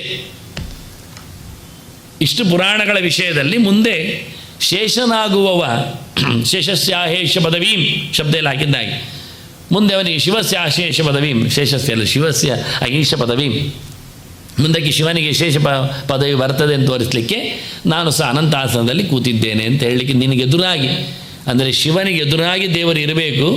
ಈಗ ಯಾರೋ ಬದಲಾಯಿಸಿದ್ದು, ಯಾರೋ ಪ್ರಶ್ನೆ ಇಡೋದು, ಯಾರೋ ಕೇಳೋದು. ಇಲ್ಲಿ ಚಂದ್ರೇಶ್ವರನಿಗೆ ಪೂಜೆ ಆಗುವುದಿಲ್ಲಲ್ಲ, ಆದ್ದರಿಂದ ಅವನನ್ನು ಆಚೆ ತಿರುಗಿಸಬೇಕು, ಅದು ಸತ್ಯ. ಯಾಕೆಂದರೆ ಚಂದ್ರೇಶ್ವರನಿಗೆ ಪೂಜೆ ಆಗುವುದಿಲ್ಲ. ಚಂದ್ರೇಶ್ವರ ದೇವರಿಗೆ ಪೂಜೆ ಮಾಡ್ತಾ ಇರೋದು, ಅವನಿಗೆ ಪೂಜೆ ಆಗುವುದಿಲ್ಲ. ಅವನು ದೇವರಿಗೆ ಪೂಜೆ ಮಾಡ್ತಾ ಇರುವಾಗ ನೀವು ಅವನಿಗೆ ಪೂಜೆ ಆಗ್ತದೆ ಕೇಳಲಿಕ್ಕೆ ಹೋಗಲಿಕ್ಕೆ ಇಲ್ಲ. ಇಲ್ಲಿ ಏನಾಯ್ತು, ನಾವು ಅವನಿಗೆ ಪೂಜೆ ಮಾಡಬೇಕು ಹೇಳಿಕೊಂಡು ಅವನನ್ನು ತಿರುಗಿಸಿ, ಅದರಿಂದ ಲಿಂಗವನ್ನೇ ತಿರುಗಿಸಿದ್ರೋ ಅಥವಾ ಪೀಠವನ್ನು ತಿರುಗಿಸಿದ್ರೋ ಅಥವಾ ದೇವಾಲಯವನ್ನೇ ತಿರುಗಿಸಿದ್ರೋ, ಯಾಕೆ ತಿರುಗಿಸಿದ್ರು, ಯಾವಾಗ ತಿರುಗಿಸಿದ್ರು ಗೊತ್ತಿಲ್ಲ. ಚಂದ್ರ ಪುಷ್ಕರಣಿಯ ಕಥೆ ಅದು. ವಾಸ್ತವವಾಗಿ ಅನಂತ ಪುಷ್ಕರಣಿ ಇದ್ದದ್ದು ಸಣ್ಣ ಒಂದು ನೀರಿನ ಆಶಯದಲ್ಲಿ ಹಾಗೂ ಲಿಂಗ ಬಂದದ್ದು. ಹಾಗಾಗಿ ಇದು ಲಿಂಗ ಬಂದದ್ದಷ್ಟೇ, ಆವಿರ್ಭಾವ ದೇವರಿಗೆ ಎದುರಾಗಿ ಬಂದದ್ದು. ಅವು ಅಲ್ಲಿರುವುದು ಚಂದ್ರ ಅಬ್ಜಾರಣ್ಯದಲ್ಲಿ, ಅದರಿಂದ ಕಾಣಿಸಿಕೊಂಡದ್ದು ಇಲ್ಲಿ ಅವನಿಗೆ ಬಹಳ ದೊಡ್ಡ ಲೆಕ್ಕಾಚಾರದಲ್ಲಿ. ಅದನ್ನು ದೇವರನ್ನು ಕಾಣುವಂತೆ ಬಂದಿದ್ದಾನೆ ಈ ವಾಕ್ಯಗಳಿರುವುದು. ಅದು ಇದನ್ನೆಲ್ಲ ಇಟ್ಟುಕೊಂಡು ನಾವು ಮತ್ತೆ ಪ್ರಶ್ನೆ ಆಗ್ತಾ ಮತ್ತೆ ಸರಿ ಮಾಡ್ತಾ ಅನುಕೂಲ ಮಾಡಿಕೊಳ್ಳಲಿಕ್ಕೆ ಬರ್ತದೆ ಎನ್ನುವ ಅನುಸಂಧಾನವನ್ನು ಇಟ್ಟುಕೊಂಡು, ಅದು ನಮ್ಮ ಕಾಲದಲ್ಲಿ ಆಗ್ತದೆ ಅಂತ ಇಲ್ಲ. ಯಾವತ್ತೂ ಒಂದು ದಿವಸ ಮತ್ತೆ ಒಂದು 200-300 ವರ್ಷ ಹೇಳ್ತದೆ. ರಾಮನಾಥಾಚಾರ್ಯ ಹೇಳ್ತಾ ಇದ್ರು ಆವತ್ತೇನೋ ಅಂತ ಹೇಳ್ತಾರೆ ಕೊನೆಗೆ. ಈಗ ಯಾರಿಗೆ ಎಚ್ಚರ ಆಗಲಿಕ್ಕಿಲ್ಲ ಕೆಲವು ಪುರಾಣಗಳ ಮಾತುಗಳಿಗೆಲ್ಲ ಅಂತ ಇರಲಿಕ್ಕೆ ತಂದಿದ್ದೇನೆ. ಇನ್ನೂ ಒಂದು ಪರಶುರಾಮರ ಸೃಷ್ಟಿಯಲ್ಲಿ ಎತ್ತರದ ಮಾತು ಅಂದರೆ, ಒಂದು ಕೃಷ್ಣ, ಮತ್ತೊಂದು ಕೃಷ್ಣನ ಮಡದಿ. ಆದರೆ ಅವರು ಬರುವ ರೀತಿ ನೋಡಿಕೊಂಡ್ರೆ ಕೃಷ್ಣ ಹುಟ್ಟಿದ ಹೊತ್ತಿನಲ್ಲಿ ಅಷ್ಟಮಿ ಇತ್ತು. ಅಷ್ಟಮಿ ನಡುರಾತ್ರಿಯಲ್ಲಿ ಕೃಷ್ಣ ಹುಟ್ಟಿದ ಬಳಿಕ ಕಳೆಯಿತು. ಕಳೆದ ಕೂಡಲೇ ನವಮಿ ಬಂತು. ಆ ನವಮಿ ಬಂದಾಗ ಯಶೋದೆಯಲ್ಲಿ ಹೆಣ್ಣು ಮಗು ಬಂದಿದ್ದಾಳೆ.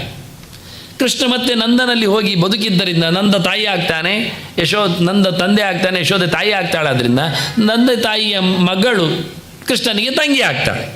ಹಾಗಾಗಿ ಕೃಷ್ಣನ ತಂಗಿಯಾಗಿ ದುರ್ಗೆ ಬಂದಿದ್ದಾಳೆ. ಅವಳು ಆವತ್ತು ಕಂಸನ ಕೈಯಲ್ಲಿ ಹಾರಿ ನಿಂದವಳು ಬೆಟ್ಟದಲ್ಲಿ. ಅದು ದುರ್ಗಾ ಬೆಟ್ಟ, ಅದು ಕುಂಜಾರುಗಿರಿ. ಹೀಗೆ ಕೃಷ್ಣನ ತಂಗಿ, ಕೃಷ್ಣನ ಹೆಂಡತಿ, ಎಲ್ಲ ವಿಷಯಗಳು ವಾಸ್ತವವಾಗಿ ಶ್ರೀಶಕ್ತಿ ಅಂದರೆ ಲಕ್ಷ್ಮಿಯ ವ್ಯವಸ್ಥೆ. ಇದು ಪರಶುರಾಮನಲ್ಲಿ ಲಿಂಕ್ ತರುವಾಗ ಪೌರ್ಣಮಾಸ್ಯ ಮಾಘಮಾಸೆ ಸ್ನಾತ್ವಾತು ಲವಣೋ ದದೌ ಎಲ್ಲ ಪುರಾಣದ ಗೆರೆಗಳು ಹೇಳುವ ರೀತಿ.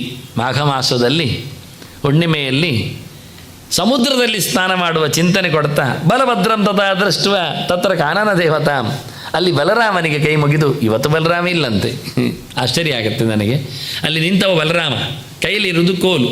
ಇಬ್ಬರಿಗೂ ದನ ಕಾಯುವವರು ಕೃಷ್ಣ ಮತ್ತು ಬಲರಾಮರು, ಇಬ್ಬರು ಕೈಯಲ್ಲಿ ಕೋಲು ಕ್ರಮ. ನಿಜವಾಗಿ ಅದೀಗ ಕೋಲು ದಧಿಮತನಾಗಿದೆ, ಅದು ಸರಿ, ದಧಿಮತನಾಗಿದೆ, ಅವನು ದಧಿಮತನ ಆಗ್ತಾನೆ, ಇವನು ಒಂದು ಕೋಲು ಇಟ್ಕೊಂಡು ಅವನು ಹಿಡ್ಕೊಳ್ತಾನೆ.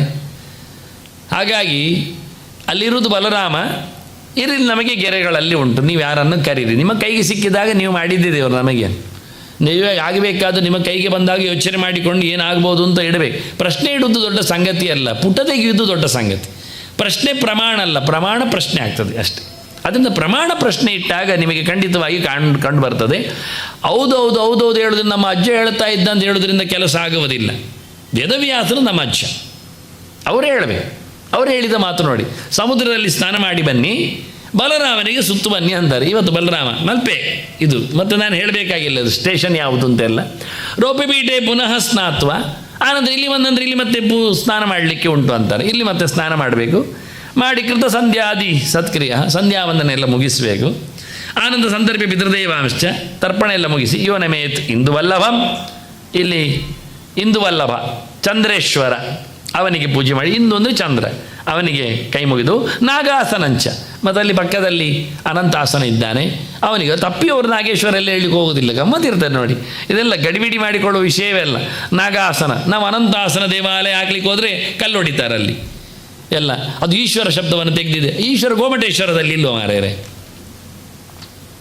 ಚಂಡೇಶ್ವರ ಇಲ್ವಾ?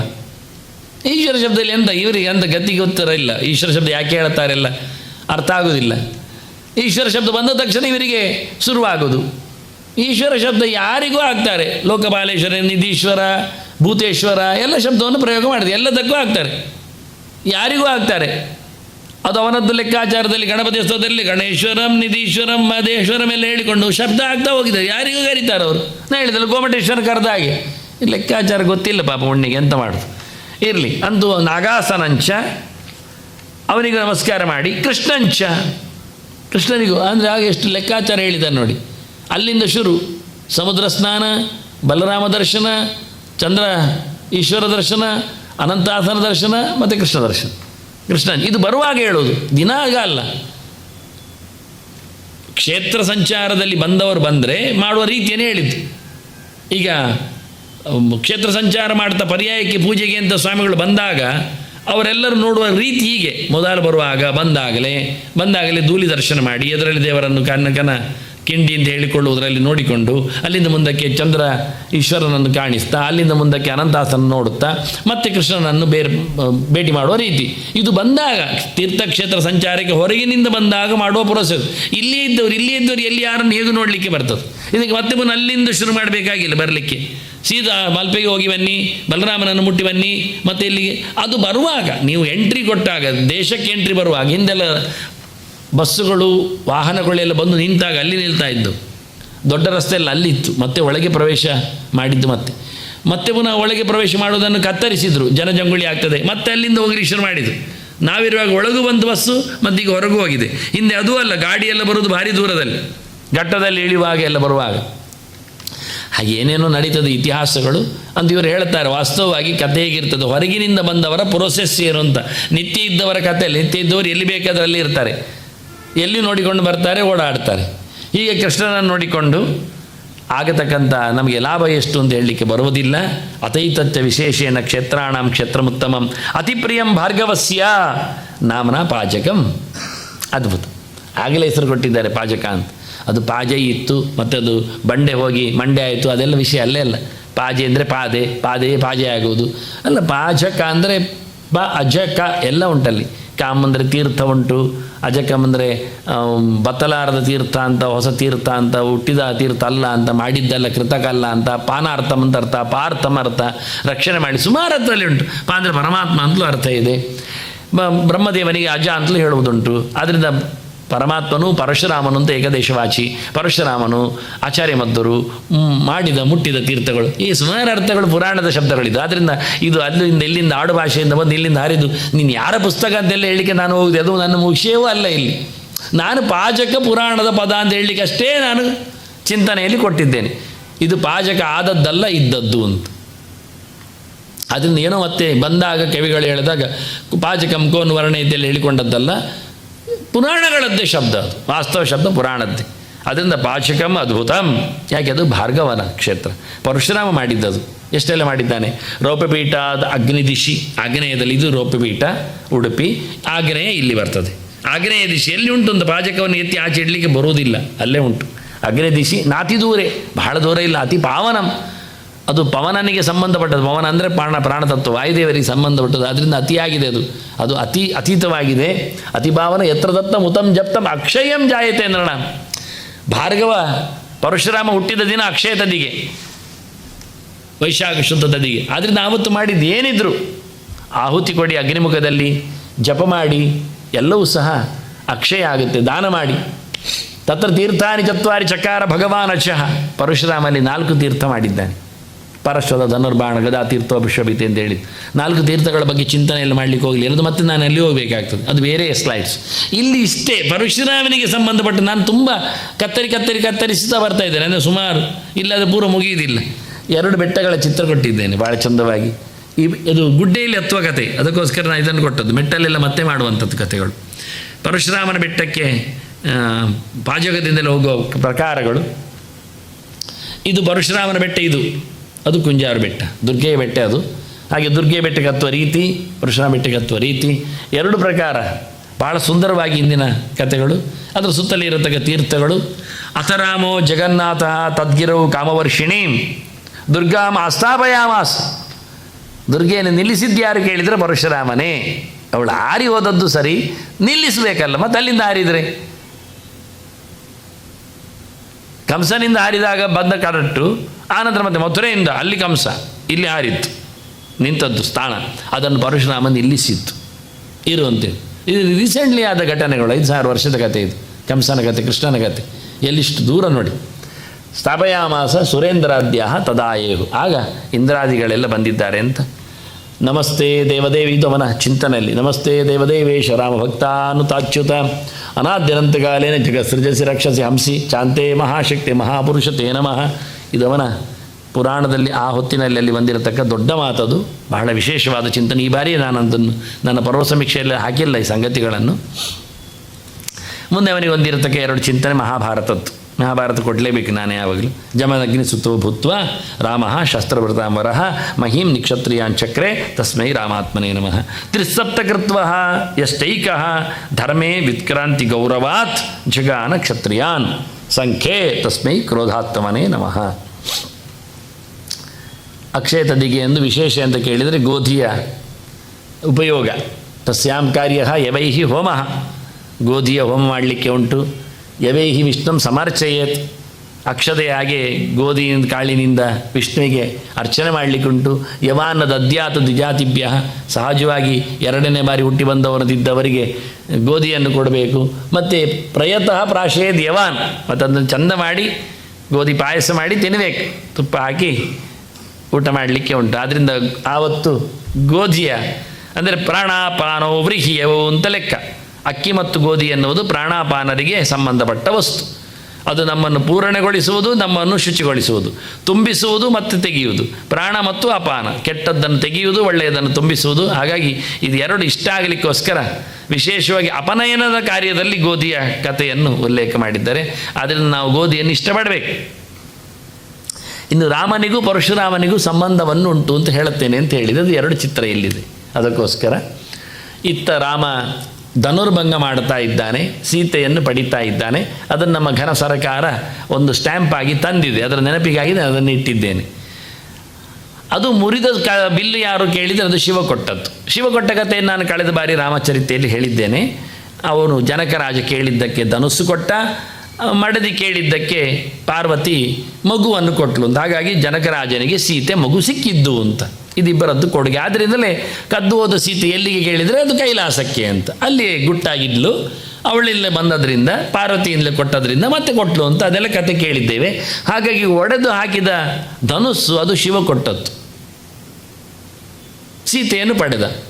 ಬರುವಾಗ ಪರಶುರಾಮ ಅಡ್ಡ ಬಂದ. ದಶರಥ ಕಾಲು ಮುಗಿತಾನೆ. ಎಂತ ಮಾರಾಯ, ಎಲ್ಲ ಕ್ಷತ್ರಿಯರನ್ನು ಕೊಂದು ಬಿಟ್ಟವ, ಈಗ ನಿಂತೋಯ್ತಲ್ಲ, ಅದು ನಿನ್ನದು ಆವತ್ತಿನ ಕಥೆ. ಇದು 24ನೇ ತ್ರೇತಾಯುಗ, ಅವನು 19ನೇ ತ್ರೇತಾಯುಗ. ಡಿಫ್ರೆನ್ಸ್ ನೋಡಿ, ಗ್ಯಾಪ್.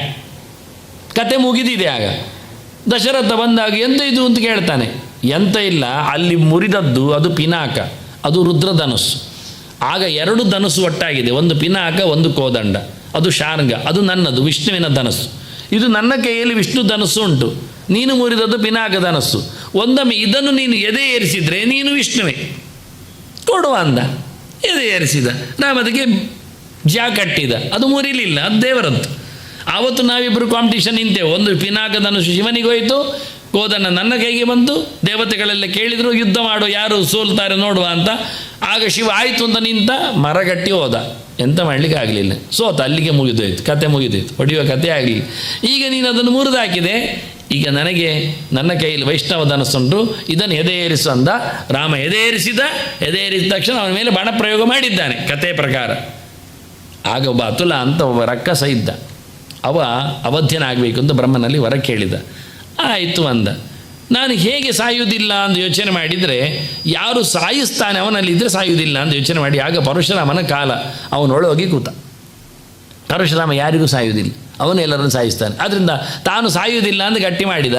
ಈಗ ಪರಶುರಾಮ ಹೇಳ್ತಾನೆ, ಈಗ ನಾನು ಸಾಯ್ತೇನೆ, ಈಗ ನಾನು ಸೋಲ್ತೇನೆ, ನನಗಿಂದು ಜೋರಿನವ ಬಿಲ್ಲು ಹೊಡೆದವ ಬಂದಿದ್ದಾನೆ ಹೇಳಿಕೊಂಡು ಪರಶುರಾಮ ಹೇಳಿದಾಗ ಅಸುರ ಹೊರಗೆ ಬಂದ. ಹೊರಗೆ ಬಂದಾಗ ರಾಮ ಬಾಣ ಪ್ರಯೋಗ ಮಾಡಿದ, ಅಸುರ ಸಂಹಾರ ಆಗಿಬಿಟ್ಟು. ಆಗ ಅವನು ಹೊರಗೆ ಬಂದದ್ದು ರಾಮನಲ್ಲಿ ಸೇರುವ ಅಂತ. ನಾನು ಇಲ್ಲಿ ಬದುಕ್ತೇನೆ, ಹಾಗಾದರೆ ಅಲ್ಲಿ ಸೋತ್ರೇನು, ಇಲ್ಲಿ ಬರ್ತೇನೆ ಅಂತ. ಬರುವಾಗಲೇ ಮಧ್ಯದಲ್ಲಿ ಹೊಡೆದಾಕಿದ. ಹೇಗೆ ನಾಗಾಸ್ತ್ರ ಕರ್ಣನದ್ದು ಓಡುವಾಗಲೇ ಅರ್ಜುನ ಬಾಣ ಬಿಟ್ಟು ಅದನ್ನು ಸಾಯಿಸಲಿಲ್ಲ, ಹಾಗೆ ಇಲ್ಲಿ ಪರಶುರಾಮನ ಭೇಟಿ. ಅವನು ಬಿಲ್ಲು ಕೊಟ್ಟಿದ್ದಾನೆ ರಾಮನಿಗೆ, ಇನ್ನು ಮುಂದಿನ ಚರಿತೆ ನಿನ್ನದು ಅಂತ. ಆದ್ದರಿಂದ ಪರಶುರಾಮ ಹೊಡೆದಾಡುವ ಕತೆ ಮುಗಿಯಿತು. ಅದೇ ಬಿಲ್ಲು ಮತ್ತೆ ಕೈಗೆ ಸಿಕ್ಕಿದ್ದು ರಾಮನಿಗೆ. ರಾಮನ ಕೋದಂಡದ ಪಯಣ ಮುಂದುವರಿದಿದೆ. ಅದೇ ಹೆಸರಿನಲ್ಲಿ, ರಾಮ ಹೆಸರಿನಲ್ಲಿ ಕೋದಂಡ ಪಾಣಿಯಾಗಿ ಮತ್ತೆ ಅಸುರ ಸಂಹಾರಕ್ಕೆ ರಾಮ ನಿಂತ. ಬಹಳ ದೊಡ್ಡ ಕೆಲಸ ರಾಮಾಯಣ ಆಯಿತು ವಾಸ್ತವವಾಗಿ. ಹೀಗಾಗಿ ರಾಮ ಮತ್ತು ಪರಶುರಾಮನ ಭೇಟಿ ಇಷ್ಟೇ ಮುಗಿಲಿಲ್ಲ. ಕೂಡಲೇ ಪರಶುರಾಮ ರಾಮನಲ್ಲಿ ಪ್ರವೇಶ ಮಾಡಿಬಿಟ್ಟಿದ್ದ. ಇದು ಮುಖ್ಯ ವಿಷಯ. ರಾಮ ಮತ್ತು ಪರಶುರಾಮ ಒಂದಾಗಿದ್ದ, ಒಂದೇ ರೂಪ. ಒಂದು ಸ್ವಲ್ಪ ಹೊತ್ತಿನಲ್ಲಿ ಅದನ್ನು ಗಮನಿಸಿದ್ದಾರೆ ಜನ. ಹಾಗಾಗಿ ಪರಶುರಾಮನು ರಾಮನು ವ್ಯತ್ಯಾಸ ಇಲ್ಲ, ಎರಡೂ ಪೂರ್ಣವಾದ ಅವತಾರಗಳೇ ಅಂತ ಅರ್ಥ ಆಗ್ತದೆ. ಅದನ್ನು ತೋರಿಸಿಕೊಟ್ಟಿದ್ದಾನೆ. ತೋರಿಸಿಕೊಟ್ಟು ಇವತ್ತು ಪರಶುರಾಮ ಇದ್ದಾನೆ. ಅಶ್ವತ್ಥಾಮ ಬಲಿರ್ವ್ಯಾಸ ಹನುಮಾಂಶ ವಿಭೀಷಣ ಕೃಪಃ ಪರಶುರಾಮಶ್ಚ ಸಪ್ತೈತೆ ಚಿರಜೀವಿನಃ. ಹನುಮಂತನ ಬಗ್ಗೆ ಮಾತಾಡಿದಾಗ ಈ ಮಾತನ್ನು ಹೇಳಿದ್ದೇನೆ, ಎಲ್ಲಿದ್ದು ಅಂತ ಹೇಳಿದ್ದೇನೆ, ಯಾಕೆ ಕೊಟ್ಟಿದ್ದೇನೆ ಅಂತ ತಿಳಿಸಿದ್ದೇನೆ. ಮಾರ್ಕಂಡೇಯ ಮತಾಷ್ಟಮ ಎನ್ನು ಗೆರೆ ಇರುವುದನ್ನು ರಾಮಾಯಣದ ಬ್ರ್ಯಾಂಚಲ್ಲಿ ತೋರಿಸಿದ್ದೇನೆ. ಹಾಗಾಗಿ ಪರಶುರಾಮನಲ್ಲಿ ಸೇರಿದ. ಆದರೆ ಈ ಸರ್ತಿ ಹಾಕಲಿಲ್ಲ ಚಿರಂಜೀವಿ ಅಂತ ಒಂದು ಸ್ಲೈಡ್, ಅದರಲ್ಲಿ ಬರೆಯುವುದೆಲ್ಲ ಬೇಡ, ಒಂದು ಸರ್ತಿ ಕೊಟ್ಟರೆ ಎಲ್ಲ ಅನ್ವಯ ಆಗುತ್ತೆ ಅಂತ. ಹಾಗಾಗಿ ಪರಶುರಾಮನ ಚರಿತೆ ಇವತ್ತು ಪರಶುರಾಮ ಇದ್ದಾನೆ. ಮುಂದೆ ಪರಶುರಾಮನ ಮುಂದುವರಿಕೆ, ಯುದ್ಧದ ಮುಂದುವರಿಕೆ. ರಾಮಾಯಣದ ಕಥೆ ಆಯಿತು, ಬಿಲ್ಲು ಕೊಟ್ಟದ್ದೇ ಅವನು ಅಂತ. ಮಹಾಭಾರತದ ಕಥೆಗೆ ಬಂದಾಗ ಪರಶುರಾಮನ ಶಿಷ್ಯ ಭೀಷ್ಮ, ಕಲಿತವ, ಆದರೆ ಘನಘೋರವಾದ ಹೋರಾಟವನ್ನು ಕೊಟ್ಟಿದ್ದಾನೆ ಭೀಷ್ಮನು ಸಹ ಅಂಬೆಯ ವಿಷಯದಲ್ಲಿ. ಆದ್ದರಿಂದ ಪರಶುರಾಮ ಎಷ್ಟು ಜೋರಿದ್ದಾನೆ ನೋಡಿ ವಿಶೇಷವಾಗಿ. ಆನಂತರ ಪೂರ್ವ ವಿದ್ಯೆಯನ್ನು ಹೇಳಿಕೊಟ್ಟಿದ್ದಾನೆ ಭೀಷ್ಮ. 10 ದಿನ ಮಹಾಭಾರತದ ಹೋರಾಟದಲ್ಲಿ, ಮಹಾಯುದ್ಧದಲ್ಲಿ 18 ದಿನದಲ್ಲಿ 10 ದಿನ ಭೀಷ್ಮನ ಯುದ್ಧ. ಯೋಚನೆ ಮಾಡಿ, ಪರಶುರಾಮನ ಮುಂದರಿಕೆ, ಸಂಹಾರ ಕಾರ್ಯ.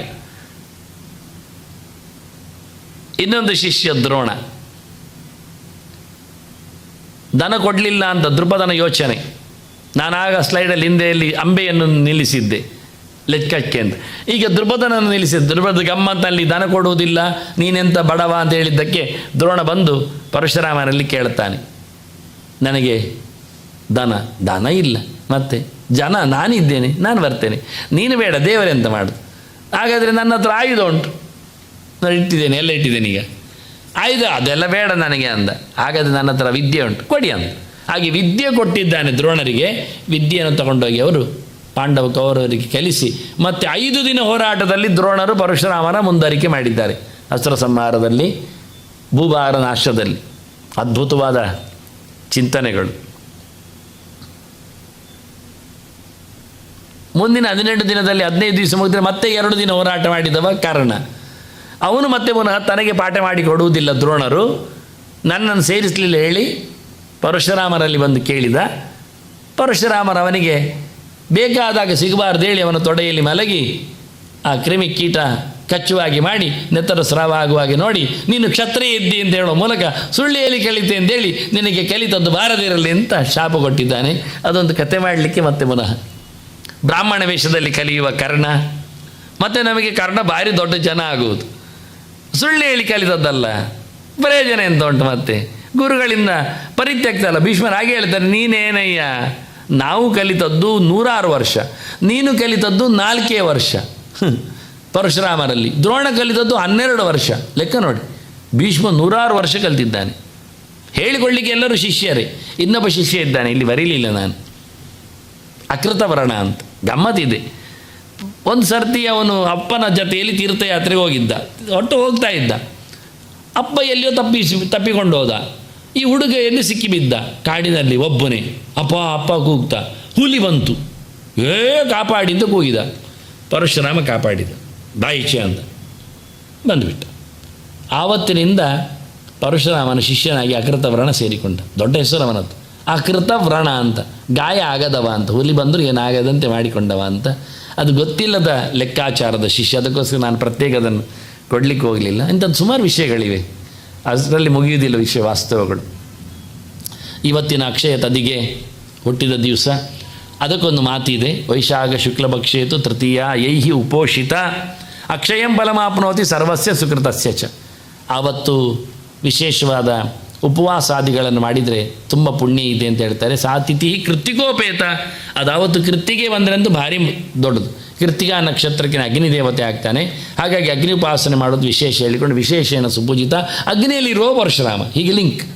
ಅಕ್ಷಯ ತದ್ದಿಗೆ ಕೃತ್ತಿಕಾ ನಕ್ಷತ್ರ ಪ್ರಧಾನ, ಕೃತ್ತಿಗೆಗೆ ಅಗ್ನಿ ದೇವತೆ, ಅಗ್ನಿಯಲ್ಲಿ ಪರಶುರಾಮ ಇರುತ್ತೆ.